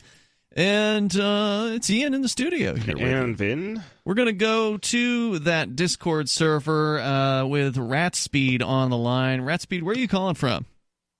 Can you hear me this time? Yeah, loud and clear. Okay, cool. So, yeah, sorry for that mic thing. Anyway, I really, really have a lot to say about this because I thought it was very fascinating how there was a disconnect between the thing that you were talking about before with age of consent versus, that. Plus, all of a sudden, we're talking about Hilda. What was her last name? Lysiak. It's spelled Lysiak. So I'm going to guess Lysiak. Yeah. Right. Yeah. I mean, it just seems like the average cop is not prepared for a child from the internet. It's like they are not prepared for someone who is as well versed and is well prepared to be able to take on adult on I don't think it has to do with it being a child from the internet, because every kid these days was raised, with a tablet in their hands. I think that's what he's saying. I think he's saying that it's like this generation has been raised with so much information that they're maybe more adult. Is that what you're trying to say? Are you saying that you don't think that Hilda is special? Because I think she's unusual. I think that she is, yeah. I think that young people, whether they're on the internet or not, are still being inculcated with the idea that the police are in charge and that they need to do whatever they tell you to do, you need to do, because they're the police and they tell you what to do. That's what police do. I don't think that message is any less prevalent in young people's lives. And one of the things that she says in her interview on brightlightmag.com is these, like her friends, basically, are essentially sheltered. She talks about how they're basically kept at home and that the parents... Here, this is what she says. In response to a question from Bright Light, the interviewer Bright Light says, you've said, quote, I think a lot of adults tell their kids they can do anything, but at the end of the day, they don't actually let them do anything, unquote. Can you elaborate, and what are some examples? She says, it's so true. I was the only 7-year-old I knew who was allowed to bike around town. The only one. In a town of 6,000 is where she grew up. A town of 6,000, yeah, you can bike around town. She's the only one. Yeah, that's crazy. She says, I have friends who are... Hold on, Rat Speed, the rest of the quote. Sorry. She says, I have friends who are 11, and they aren't even allowed to walk into town. That's crazy. She says, a lot of parents are such phonies. They say how they embrace their kids' creativity, but hardly let them cross the street without freaking out. How are kids supposed to do great things in the world if they aren't allowed to live in the world? She says, further, kids are a lot smarter than adults think. I have friends who are way smarter than I am, but because they're stuck inside their house or school all day, no one knows. She says, finally, the best thing about my parents is they get out of the way. And isn't that what we want for our lives in government? We want the government to get out of the way so we can have better lives, so we can have more freedom to become the people that, we were intended to Practice what you preach, I guess. And so I don't know if I buy the idea that just because kids are online that they know anything about police accountability or that they know anything about how to stand up to themselves or interact with them. You don't know anything about interacting with the cops until you do it. You can watch a bunch of videos. That's cool. But until you actually get into the streets and have a cop try to intimidate you, and then you pull out your video camera and see how you handle that, it's just theory until you get into the streets. So I don't buy that claim. Go ahead, Rat Speed.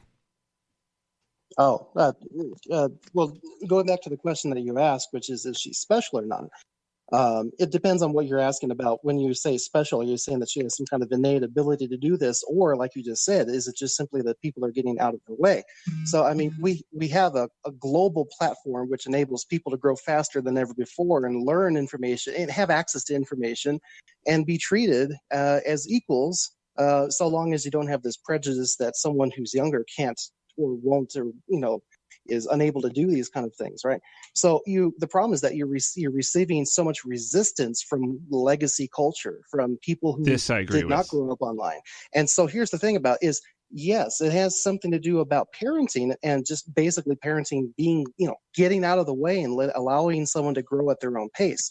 However, at the same time, I also think that the internet itself has something to do with it because you have access to information, so therefore you can gain more knowledge so long as you are allowed to. This is a really, and this was getting touched on a little bit earlier, but I think with the public school question, I do think that we are really doing our culture almost a existential disservice by having public schools be the same as they've always been when we've got kids who have access to in their pockets that they're not allowed to turn on. They have access to basically all the information in the world, more than any scholar 50 years ago would have been able to access for years, and yet they're being quote-unquote educated by being told to sit there and listen to someone at the front of a classroom give them just a snippet of information when they could have Googled it for themselves 20 or 50 or 100 times faster than it's being delivered to them. The educational system today is, it's an embarrassment. It's awful. It's backwards. It's contrary to what these kids are able to learn. And I agree, Rat Speed, I agree with you that Hilda Lee Shaq would not exist in the form that she is were it not for the internet. Okay, so I agree with you there. The information's out there for the people who want to encounter that information. It's out there. However, your typical teenager, let's say, and by the way, I've been pleased with the young people who've called the show tonight. We had a couple very young callers. They asked good questions. They had, serious topics they wanted to discuss. And not everything has to be serious, but a lot of the times, the callers who are younger on this show, they just want to call and say the F word on the radio. Okay? So just because you have the internet doesn't mean that the person who's using that tool is going to use it to enrich themselves. Well, it's a double-edged sword. Right. They're going to look at a bunch of memes. They're going to look at porn. They're going to look. They're going to play video games. So I mean, just because you know what just because you're the meme king doesn't mean you're going to know anything about how to interact with the police, right? So if you want to learn how to interact with the police, that information's there. There's a zillion cop block videos where you can watch incredible history of wonderful activists doing non-cooperation with the cops, but. Hilda's different because she went in a different route. She went down the responsible road and used the internet to create something that hadn't existed before, a platform for somebody who's as young as she is to be a journalist. She could never have gotten this job with a newspaper 20 years ago, right? So maybe it's not that her parents, maybe she even, it's nice that she sees it as her parents getting out of the way, but actually they're not necessarily getting out of the way. They're just not an impediment. They're clearly helping to guide her, right? So they're being her dad mentor, was a reporter, a guide, right? So she's getting guidance as opposed to being directed and ordered and made to go in a certain place. I think the word that we might be looking for is empowering. Sure, or encouraging, because she's been allowed courageous. and empowered and encouraged to do all these things. Exactly. Right. Yeah. And the internet is the linchpin. So you have these cultural tailbones, if you will. People that are expecting one type of situation to arise, and then they encounter someone who has grown up with a different situation. And I have to say, a lot of this has to do with American ideals and puritanical ideals, things like that. People from different countries, they grow at different rates. I hate the word develop, by the way. I'm not a piece of film. I'm a living person. So, I like to use the word grow because you grow. You experience things. Right. And different cultures have different ways of handling things. And unfortunately, this culture, the legacy culture that we're holding on to based off of primitive, devolved sets of ideals, they're becoming impediments. And I think it's doing more harm than good. The culture itself is just not able to cope with this sudden rate of growth. All of a sudden, you're changing. This one guy did a TED Talk a few years back about smart failure, and about basically you're expecting the answer in the back of the book to be one thing, but stand by. You can explain that here if you want to stick with us here at Speed. Hang on, I'll let you explain whatever that TED Talk thing is here in just a moment, because it sounds like it's going to take more than 10 seconds. 855-450-FREE. That's 855-450-3733. You can join us on the radio. It's Free Talk Live.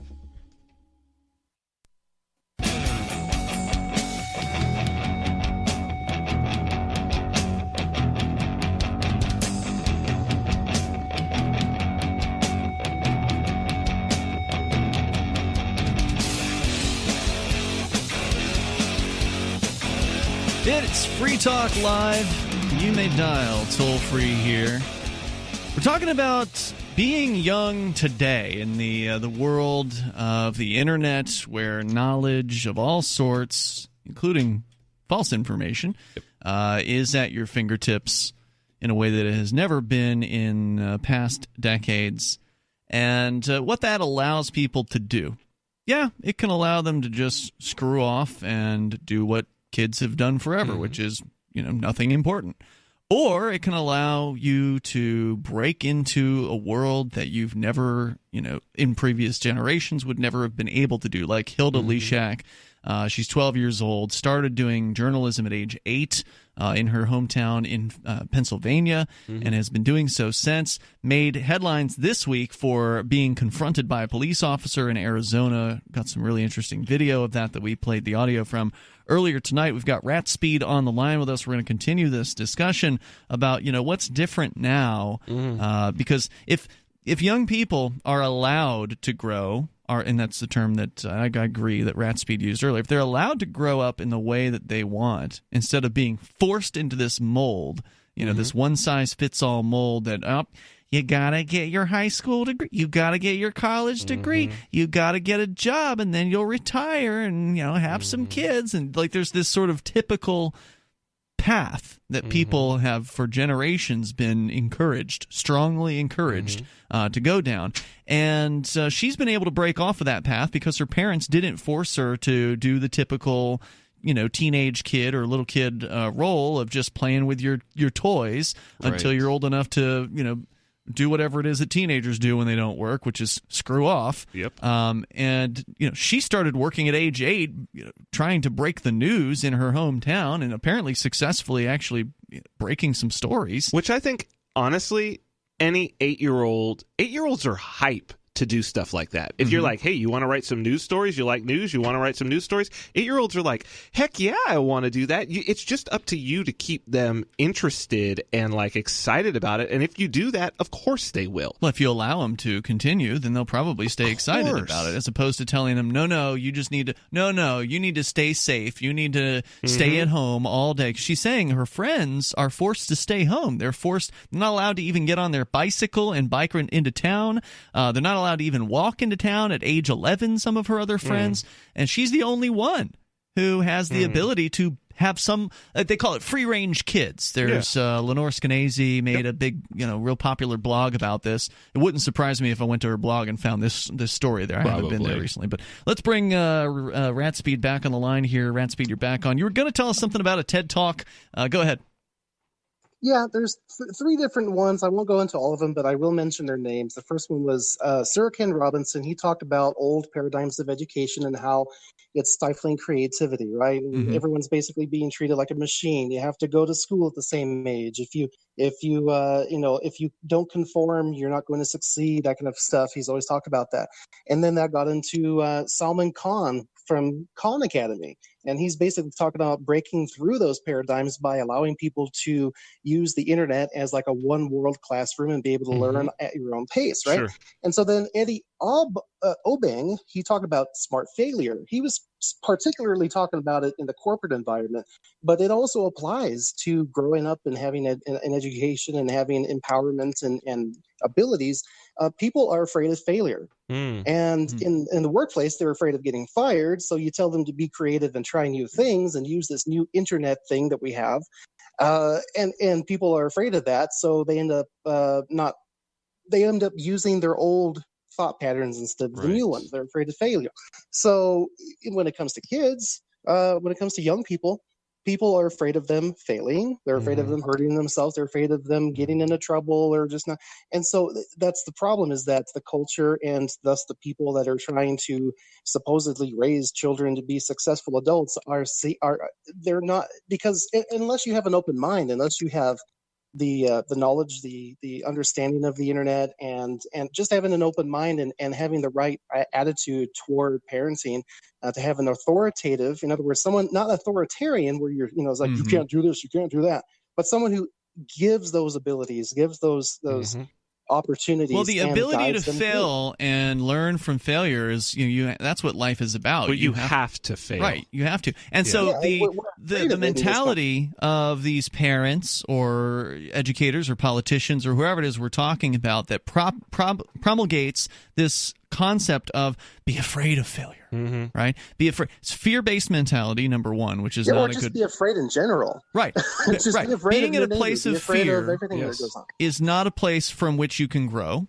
Yes. And failure is the only real way you can grow. So you have to understand that failure is a natural part of life. It's something that you have to experience. And a parent who understands this is going to stand back. They're going to let their children fail. They're going to understand that that's important for their growth.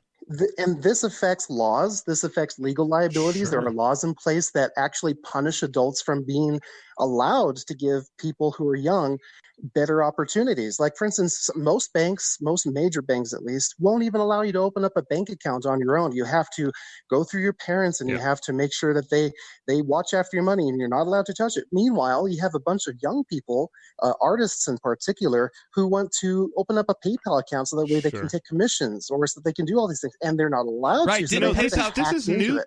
All of this is new, though. Like, Jonathan Haidt wrote this book, The Coddling of the American Mind, and it's like, this is honestly within the last, let's say, 25 years. On the bank tip, I remember being 12 years old. My grandfather gave me $100 and took me down, and I opened up a savings account, and I had the little book and everything. I remember going to that bank, going from my junior high, which was down the street, going to that bank and pulling money out and putting money in. And I never had my parents there. So if they're doing this, like, and so this is, that was probably what? So that was probably like over 25 years ago. So this is new. This whole thing of like safe spaces and all of this, it's like this coddling of children, participation trophies, all of that. This is not, this is new, dude. This is like the last 20 years, and it's a big problem. You know, I had a girlfriend who was a teenager under the age of 18 and was looking into banking laws here in New Hampshire, and there's actually not a law that prevents banks from allowing young people under the age of majority to open an account. It's just bank policy. And so in theory, there could be a bank that decided to allow a young person to open up their own account. That if you could persuade the manager that you could, you were responsible enough to do this, they in theory could go ahead and allow it. Now, how often or if that ever happens, I don't know. But it's not prohibited by law, at least in New Hampshire. There probably are some states where it is, on the books in the law.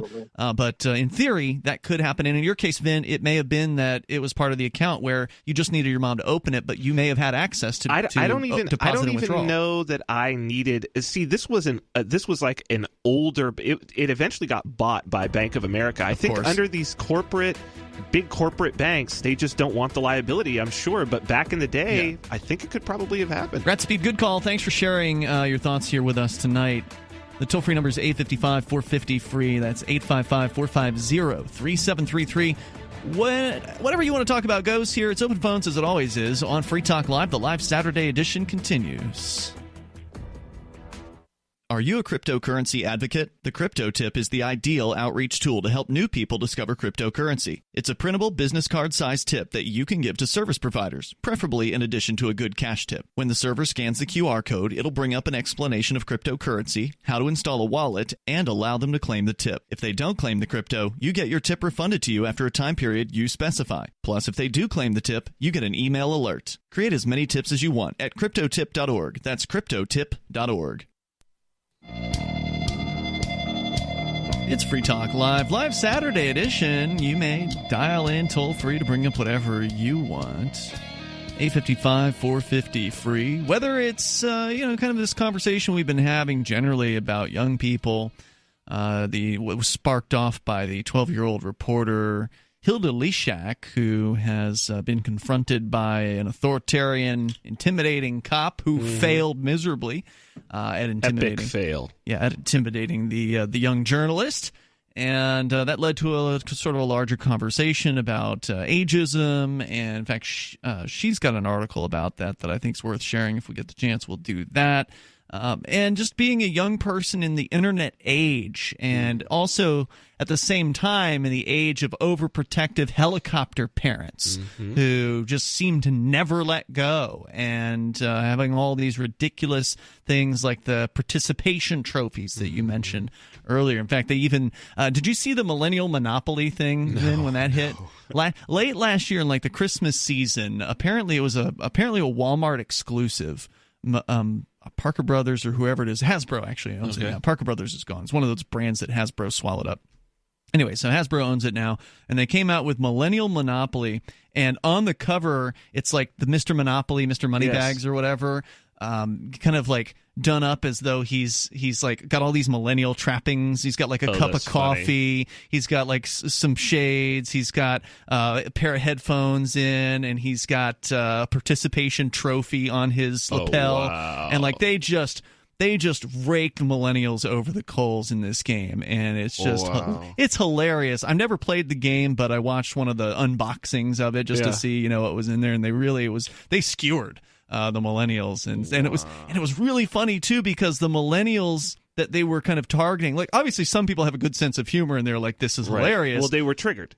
Right, the millennials got triggered and started blogging and tweeting and were freaking out over this game and like, we're never going to buy anything from Hasbro again. And Perfect. It was hilarious. And you couldn't find these things, man. They sold out. You had to, of course they did. You were paying like 3 times the price on eBay if you wanted to get a copy of it. I don't know if they made another batch since then. I haven't looked into it. But anyway, so talking about sort of that society that we're in here and what it's got to be like to be a young person and being suffocated by all the rules and controls and things like that put on your life. Let's go to David in Virginia, listening to WLNI. That's in Lynchburg on the FM band. Go ahead, David. How are you this evening? Welcome. You're on the air. Doing good. Yeah. Couple of things. I think, first off, just a comment about the banking and stuff. Yeah. I understand did all that stuff when I was a kid, too. But you have federal laws that set the age 18, and you have lawyers that love to sue. So maybe it is federal. I didn't think about that. Mm-hmm. Yeah, so you understand why those things kind of become restrictive. Right. But handling law enforcement, I've had a lot of encounters with it. I think one of the things that kind of helps is if you're a supporter of your local sheriff or state trooper association, have that decal, they kind of give you a little bit of slack. You think that's true? Because I've heard that's BS. Absolutely. I've heard that they. I don't know that that's true. I've heard that doesn't work at all. No, it's been absolutely true. I've had the courtesy with the state troopers. But anyway. Now, can you just get the decal? Can you get the decal and not actually give them money? It? Can I just get it on eBay? Will that help? Yeah. No. Why? How would they know? You support the association. How would they know? How would they know though? How would they know? Because it's displayed in your vehicle window. Right, but how would they? How would they? It's just a decal. It's just a decal. I could just scan that and I can make a decal and stick it. I mean. I can make custom stickers and just stick a decal on. How would they know that I had actually paid and that I wasn't just trying to get them to be nice to me? Well, you're coming from a perspective of thinking like a criminal, and you can't always come from that perspective. Wait, but no, you're the one who said that if you have the decal, they treat you nicely. Right. So I don't have a decal because I'm not trying to get treated nicely. It sounds like you might be the one who's actually trying to get preferential treatment from the police. I'm just asking you, how would they know that I had actually paid? That's all I'm asking you. I'm just asking a question. Well, first question they usually ask, are you a retired cop? Are you a retired cop? No. Okay, so you say law enforcement, but I've worked with law enforcement. How do you work with them? Yeah. I've worked with them in community organizations. I see. So I've had to work with homeowner patrols and things of that nature, so you get a little bit of a feel for it. And, I mean, you have good and bad experiences in law enforcement. So when they ask you if you're a retired cop and you say no, what happens next? If you're a retired cop and you say no? Yeah. No, if they ask you, are you a retired police officer, and you say no, and then what happens after that? Usually I'd ask them the question, and that kind of gets to the point of what I was saying about encounters. Yes, and what question? 5-6 years ago. What question do you ask them? Usually it's first question, is there a problem? Why did I get stopped? Okay, I guess I'm not clear on what it is that is giving you a clue that having this police association decal is helping you. Is it not? If it's not specifically brought up by the officer, how do you know that this is giving you some sort of benefit? What evidence do you have of that? You're fixating on that point, and I'm trying to make another point. I just made that as a comment. So you called in and you made a claim. Right. Yeah. Your claim was that you believe paying money to the police association to get their decal can help you if you get pulled over. And I'm asking you for evidence for that, and you're refusing to give me any. No, I'm not refusing to give it to you at all. In fact, I've told you several times that the way I've been treated is different from when I used to not get treated. So you're comparing the difference between how it was when you were younger, before you had the decal, versus when you had the decal, and you're saying your interactions have been more pleasant. Is that what you're saying? That's what I'm saying. Okay. Right. And gotcha. and that's why I'm saying to you, couldn't you have just gotten the decal then instead of giving them anything, and wouldn't that have gotten you the same treatment of courtesy? If it's the decal, couldn't you have just gotten the decal? Well, I don't know where you get the decal other than through the association, so you'd have to take that issue up with that association. All right, what was the other point you were trying to make? Go ahead. The point was about 5-6 years ago, I was traveling back through the state. It was nighttime, coming from Northern Virginia towards my home. And I went through the town of Gordonsville, which was in Orange County, and noticed that next to the funeral home in their parking lot, there was a county deputy's vehicle sitting there, and didn't think anything about it. Passed by a little farther up the road when I got into Lysiak County, the next county, on a dead stretch of road. Well, this car came up behind me and was playing, flashing his lights and riding up my tail. The police cruiser so I was. Just kind of think, yeah. Okay. He didn't have his flashing lights on. He was just flashing headlights. Okay. And tailgating me. He'd come riding up on my tail and try and push me to go faster than I was going. I didn't. Right. So I kind of figured what it was behind me. So when I got up to Zion Crossroad, I needed to get gas anyway, so I pulled in at the light to the sheets. Well, as soon as I hit the light, turned my signal on, the guy puts on his, the deputy puts on his lights and follows me. And so I go into sheets. I park in the bright lighted area right under one of those big lights. Good plan. All right. Right. So it's, plain view. Everybody can see from the inside of the store. Yep. And I say, they asked me to get out of the car, and I asked them what the problem is. Now, did you have the decal on at this point or not? Yeah, I had the decal on. You had the decal. All right, I want to hear the rest of the story. Hang on, David. We're going to get the rest. He's pulled over. He's in a gas station parking lot by a real jerk who's riding up on his tail, flashing lights at him. Very rude officer already. We haven't even heard what he had to say. So we'll get to the rest of the story coming up here with David in Virginia. Your calls and thoughts are also welcome if you want to join us in the remaining moments of Free Talk Live. Which are coming up next. Our number is 855-450-FREE. Like freedom, it is Free Talk Live.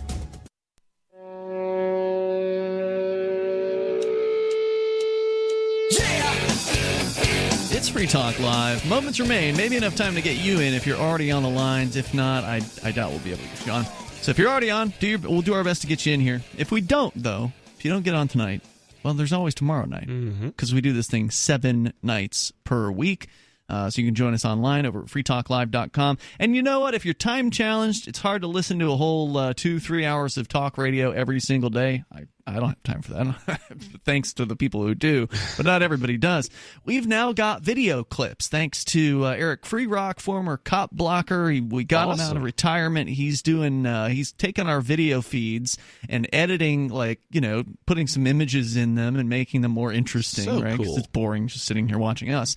So making them more. Hey, come on. Well, you are handsome, but he's making them more interesting visually to watch and clips, right? So you don't have to. Awesome. If you're going to share a moment of Free Talk Live, you don't want to share a whole 2-hour-long episode with your friends and family. They don't have time for that.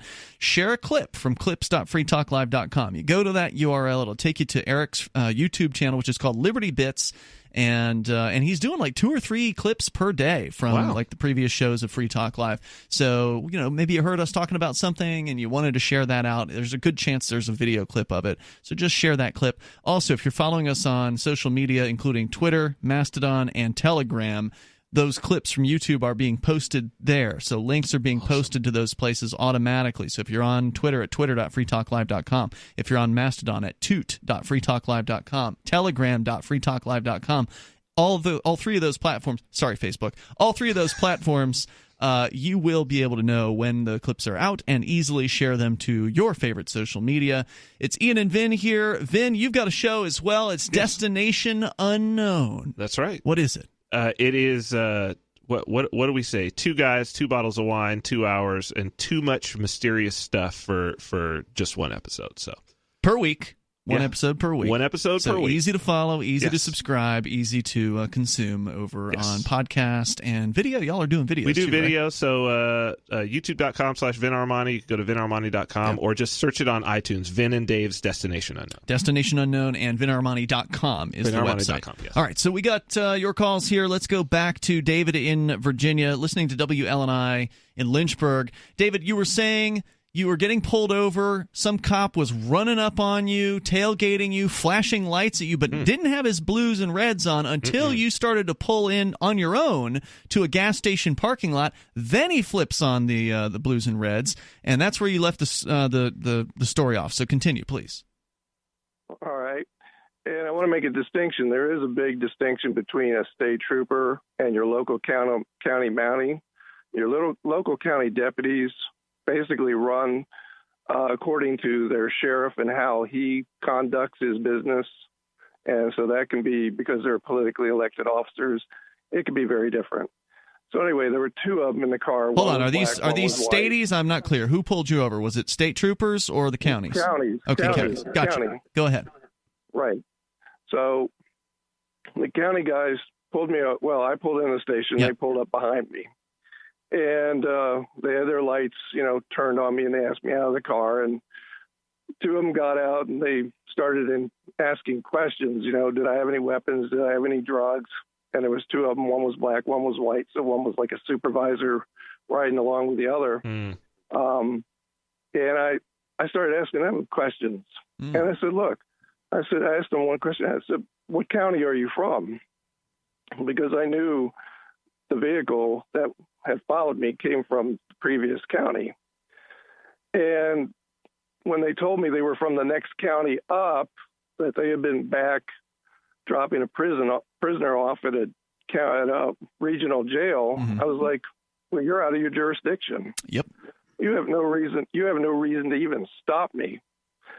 When I started confronting them on that, they packed up in their car and they took off. Good for you. Good for you. So, you have to get where you can really be in a visible place. Yeah, well, that helps, right? And it also helps to get video as well. So whether you're in a visible place or not, because if you were in the middle of a highway or on a dark road, some state road, and there's no gas station immediately, then most cops are going to get real mad if you're like trying to keep driving up the road. Oh yeah, they do not like that. They don't like that at all. But good story, David. Thanks for sharing it with us. We do have problems here with the fake cops too. Yeah, that's another issue. Well, that's another one where you could claim is, well, I didn't want to pull over until I got to a gas station but in that case, you're probably better off calling the police while they're trying to pull you over and say, hey, look, I acknowledge there's an officer behind me. I'm not trying to escape here, but I'm not comfortable. I don't know if it's a fake cop, so I'm going to keep going until I get to the next gas station. At least then it's on the record that you're saying that, because otherwise they'll try to run you off the effing road in that case. Hey, thanks, David, for the call. Appreciate it, man. Let's go to Joe. He's in Tennessee, listening in Chattanooga to WGOW. Go ahead, Joe. Hey guys, how you doing? Welcome. You're on the air. I was coming at it from a different perspective on things, so I thought I'd just give you a buzz and see what you all thought. All right, please. So I totally heard that last call taker, and that's definitely abuse of power for darn sure. And those guys should not be cops. There's a lot of them who shouldn't be cops, but that's a whole other issue. Go ahead. Well, my question is for you guys is, okay, so I am a police officer. All right. And that's what I do. I try to serve the community. I try city to help cop? out. Yes, sir. City Chattanooga? Yes, sir. All right, very good. Go ahead. One of the things I try to do is I try to help. And I know that's always been thrown out. We try to help, protect, and serve. And again, I get lost in the conversation of things. My question for you guys and for everyone else that's listening that, closely aligns with y'all's views is, what should police officers do? If we're most of the time doing things that are incorrect, according to how you guys perceive things, what should we be responsible for, and how should we go about doing our business and our work in order to help the community and better off people? Because that's what I'm trying to do. I try to do that every day. My focus when I work is I try to get drug dealers. I try to get guys that are really hurting our community, because it's hard seeing people overdose and, Sure. bringing them back to life. It's hard seeing these kids in these homes that are affected by drugs.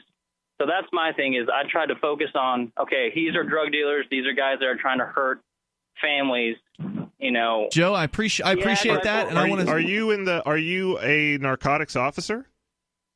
No, sir, I'm not. Just patrol? Just regular beat patrol guy. So what percentage would you say of the people who you either give, let's say, tickets to or arrest what percentage of those would you say are drug dealers? I would say about 90% of the time. 95. So you're telling did you give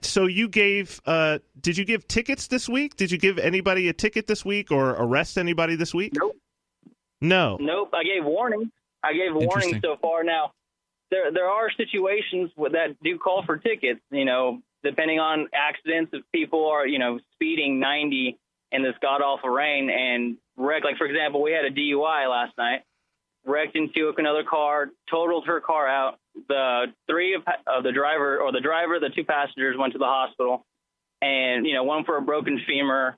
These girls are 19, 18, 20, and this guy is a drunk driver, He couldn't go to jail right then because he broke his neck, but it's like, okay, you obviously shouldn't be driving. You obviously need to go to jail for what you do. Yeah, I don't have a problem with the police taking bad, dangerous drivers off the streets. Got no problem with that. I also have no problem with anybody defending life or property, right? So if you're defending life or property, stopping robbery, stopping assault, stopping murder, stopping rapists, stopping all of these sorts of things, I have no problem.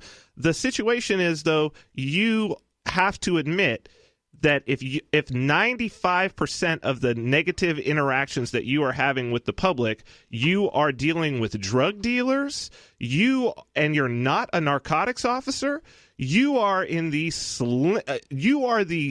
unicorn of police work, because every other police officer on the planet, the vast majority of things, if they're a patrol officer, that they're doing is speeding tickets, jaywalking tickets, drunk and disorderly, disturbing the peace. This is true, right? You know that what I'm saying is the truth. Yeah, and I deal with those on a lot of occasions as well, and I try to handle it, in a manner that's professional. And I appreciate that. And you sound like you're somebody who really is concerned. You sound like, to me, one of those cops that really did get into it to try to put stop to the bad guys and all that. And I want to say this, Joe. We're right up at the clock here, okay? We're against the clock. Our time is limited here tonight, but you probably know, you've probably listened before there in Chattanooga. We're on every night. And what I want to encourage you to do is, this conversation deserves more than 3 or 4 minutes. Agreed. And I want to have that conversation with you. We're back on the air right at 7 o'clock Eastern Time tomorrow night for our Sunday show. I want to invite you to call in anytime, if you're on your shift or whatever, whenever you get a break. Try calling before 10 o'clock. As soon as you can before 10, because I hate running up against the clock at the end like this, because I want to keep this conversation going, because we still haven't really answered your question more than just, hey, you should only be dealing with violent crimes, because I want to talk about drugs. I want to talk about drug dealers. Yes. So please, I'm inviting you to call back in tomorrow night. Joe, thanks for the call. I really appreciate hearing from you. Absolutely. We'll see you tomorrow. Thanks. Free Talk Live. It is Anarchapulco 2019 as we continue here with some of the bonus interviews. We've got the Freenauts here with us, C Traffic and AV. Welcome to Free Talk Live, guys. Yeah, well, thank you for Get real close on that microphone, by the way. Thank you for having us over here. This is our second Anarchapulco that we perform at. Were you here last year? Yes, last year we opened for Killer Priest and Prodigal Son from Wu-Tang Clan, Sons of Man. And, we're supporting the Liberty community because while you're at Anarchapulco, we have a lot of amazing talks and classes, but we also need the party people. We need the pool side, the beach side, the music. That's what I love about Anarchapulco. I mean, you guys probably agree with me on this, is, as I described it last year, it's like where the hippies come to meet the suits. I mean, you got the whole range of the Liberty community here. There's really everything here. Yeah, we got our sandals on, and you got Jeffrey Tucker's bow ties in a suit, and you got aromas in Get close on that, and everybody's just having a good time, man. This is where our tribe is. It's the spontaneous order, because we have so many different contributions to the Liberty movement, and we're making sure that if we're gonna have a gathering here with thousands of people, that they're going to enjoy this time, because everybody's going home to their respective country, continent, and tax jurisdiction. They got the rest of the year to deal with the drudgery of protecting liberty, defending liberty, and promoting it. This is our time right now to enjoy. Yeah, for a lot of people, it's a recharge. So much freedom. To get back out there. and to know that you're not alone Right. in this world, in this struggle. This is where you meet new friends, lifelong friends. I come from New Hampshire. I know I'm not alone there because we've got a bunch of libertarians who are moving together to the same place, and so it's not quite exactly like this all year, but we've got such a large community there. We're you're never alone. If you've got a project you want to reach out and bring somebody on board, you can. So let's start let's talk about the Freenauts. What's y'all's website? So it's freenauts.com. That's Freenauts, like an astronaut, but a Freenaut. It's like we're, exploring freedom, basically. And how did y'all get started? Well, as what I consider the world's first libertarian rap group, we're kind of like expanding. And I linked up with this guy in Miami, where we're both based out of, shortly before he'd kind of moved up north. And I was looking for anarchist rappers, right? Because I had some music that I was about to put out, and I wanted to link up with some people, and I found him. So, we started doing some music, and then, I sent the music to Jeff Berwick, and he wanted us to come out here and perform it on the beach last year, actually on the beach this year, and in the club last year. Yep. And so, it's all about, I think, this event. One of the most special things is people look at it more of like a festival. And not like just a conference, right? It's not your typical conference, not at all. Yeah, that's why we're happy to be a big part of the music stuff that goes on and all the different concerts and parties and shows that are taking place. Now, is it just the two of you in the group? No, there's more. Okay. I mean, based on the origin of it, we were each individually doing liberty anarchist music prior to Anarchapulco. Without Anarchapulco, we just got to do the work. Somebody has to do that kind of music and promote that kind of culture. And we just came together, and Anarchapulco now is coming together, and it keeps growing every year. So it's part of the same community. We're just riding the wave, so to speak. Let's talk about the rap community. I mean, I presume you guys are in that realm. You know other rappers and that kind of thing. Yeah. You would think that you said you were looking for anarchist rappers. I would think the ideas of freedom would resonate pretty heavily with a lot of rappers, regardless of where they're coming from, because a lot of them probably have been, fucked with by the police and understand that the idea of authority is dangerous. I mean, what's the acceptance, what's the interest in the world of rap music with the ideas of freedom? Well, what's lacking is the study of economics, and that doesn't come easy. But real-life experiences, they're not, you don't have to pay anything for those experiences. Right. So kind of like what we're doing with the music is trying to explain the economics and certain wisdoms in a musical form, something that, folks can enjoy, and it's not too preachy, but still, it's a tough line, right? Well, and it has to be entertaining because people want to have a good time. We came here to have a good time, so it is an important vocation. Basically, at the end of the day, what's missing is education. Mm-hmm. There's a blurry line there, and we understand that the state is a tyrant, especially in the inner city. We see the abuses, the violence, but then to bring in the economics, it's not happening at the schools, obviously. Nope. So there are initiatives. We have the Khan Academy, the Ron Paul Homeschool.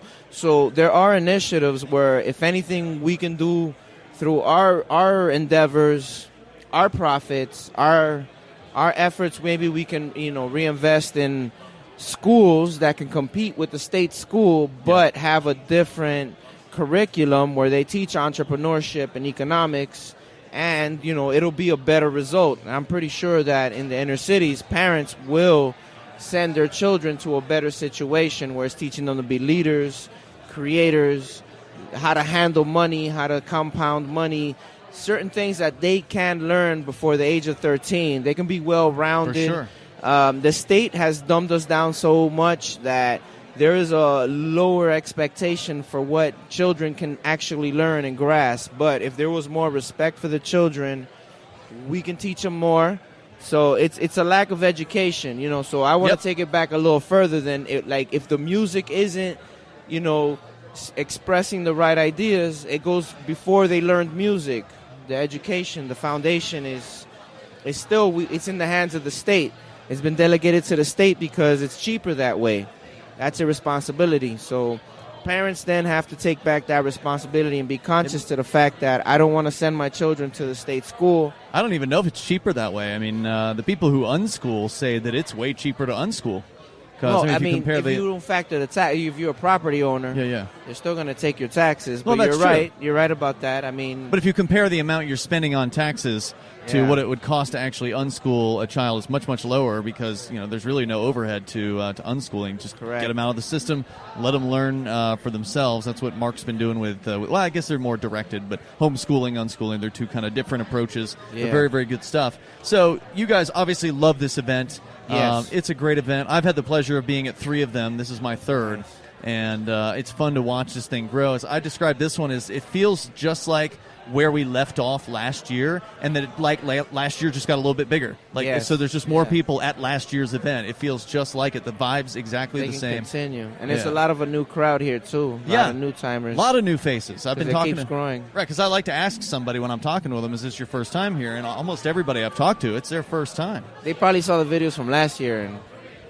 Were the videos put out there? Were they? Yeah, our performance was out there. Yours was okay, good. Yeah, there was definitely a lot of just buzz on social media and all the highlight clips that were going around of how amazing of a time this is. Yeah, we had I can tell yesterday. a lot of people from around the world or from after seeing the footage from last year, not necessarily just all the talks and the speakers, but just everybody having a great time. Well, and you mentioned around the world, and that's one of the things that's I think really special about this conference is that people come from all over the place. For sure, there are people from literally all around the world meeting here. People, Australia, New Zealand, right? Name it. And a lot of people I think legitimately are concerned about going into the United States. So I think a bunch of the people who are at this conference would never go, even if it was this good in the U.S. They might not even come into the United States just because it's such a creepy, police state down your throat with the cops all over the place. Yeah. So I think this is the right place. It's the right time. It's the right group of people. And of course, music, as you all know, it's the it's the international language. So wherever it is that somebody's from in the world, the music can touch them in a way, whether they understand the lyrics or not. Is kind of immaterial. Maybe down the line they'll translate or they'll figure out what it was that they were listening to, but they don't have to know what the lyrics were to enjoy the sounds, to enjoy the beats and all that, right? But the lyrics are important too. I mean, Sure. hip hop is truly, I think, one of the most powerful forces in the world. And when you look at cultural influence, and when you look at just like style and just like how ingrained hip hop and hip hop culture has gone mainstream into society. Sure. It's a very powerful force. So what we were talking about a little bit earlier, that hip hop is sort of inherently anarchistic by nature and anti-state, anti-authority. That's true. But there's a lot more to it than just figuring out who to complain about and point fingers. But the solutions that this movement is all about is what we try to infuse into the music, a little bit of the positive inspirational messages that come from the message of liberty and how we can just keep pushing society forward. And I think music and culture is a big part of that. This is a And beautiful we were talking thing, about man. the kids. Freenauts is for the children too. Yes. Right on. You guys got like clean lyrics or something, or what do you mean? No. We'll mix it up. We got a new song coming out that's for the children. But yeah, we got some family friendly stuff. We got that stuff coming too. All right, we're right gonna on. mix it up. Yeah, But it's sometimes- Beats, Rhymes, and Liberty is the mixtape. You can find us on the internet. But I mean, this is like the after hours show. It is, yes. Yeah, no, that's what. Remember that saying that you can't ban the word "fuck" because you can't say "fuck the government." That's right. You can hear, and you just did. So Yeah, it's all no, good. fuck the government. Yeah. Amen. Fuck them. Keep it going. Right on. Well, hey guys, anything else you wanted to say here while I got you? Did I miss anything? The only thing to say is to tell the people, if you believe in the cause of liberty, right where you stand, right in your community, with your own family members, you can continue to be a beacon of liberty right there and do your part. Some of us are making hip-hop. Some of us are making wine. Some of us are writing crypto code and dark wallets. Everybody does their part. We will have liberty that we seek. And, and if the rest of your family members and neighbors are a bunch of knuckleheads, don't worry about it. You're not going to save everybody, but do your part. Believe in liberty, and we can do this. It's pretty good advice. I would add one thing, because I think that gathering an intentional community of liberty people together can accelerate all the things that we want to see happen sooner. Yeah. So the reason why New Hampshire, you see those flyers next to you there, it's New Hampshire's Crypto Mecca. The reason why New Hampshire's Crypto Mecca is because New Hampshire has an intentional migration of libertarian, voluntarist, anarchist people that care about liberty. They are coming to the same place. And then you don't have to worry so much about converting people because you can just bring the people in who already agree. And then what happens is when you've got more libertarians in any given, land mass, the average person is going to be more likely to encounter libertarians, whether it be at their workplace or their church or their knitting club or wherever it is, that they hang out. Yeah. They're going to be with more libertarians. They're going to hear about them more in the news media and things like that. And, of course, we're already talking about New Hampshire, which is already the live free or die state. Live free or die. So there's already a mentality among the natives of that population who a lot of them just hate the government already.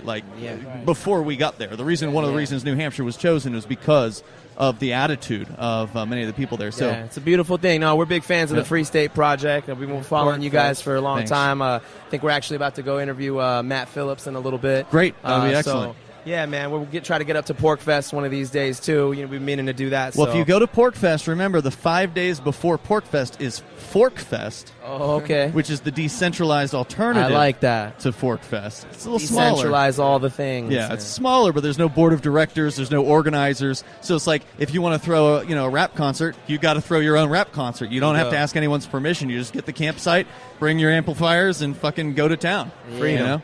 Yeah, exactly. Yeah, so forkfest.party is that website. Your website is freenauts.com, and that's FREENAUTS.com. See Traffic and AV, thank you for joining me here on Free Talk Live. Thank you very much. Appreciate it. Peace out, guys. Peace, love, you guys peace, enjoy love, and liberty. The rest of the day. It's beautiful here at Anarchapulco 2019 with Free Talk Live.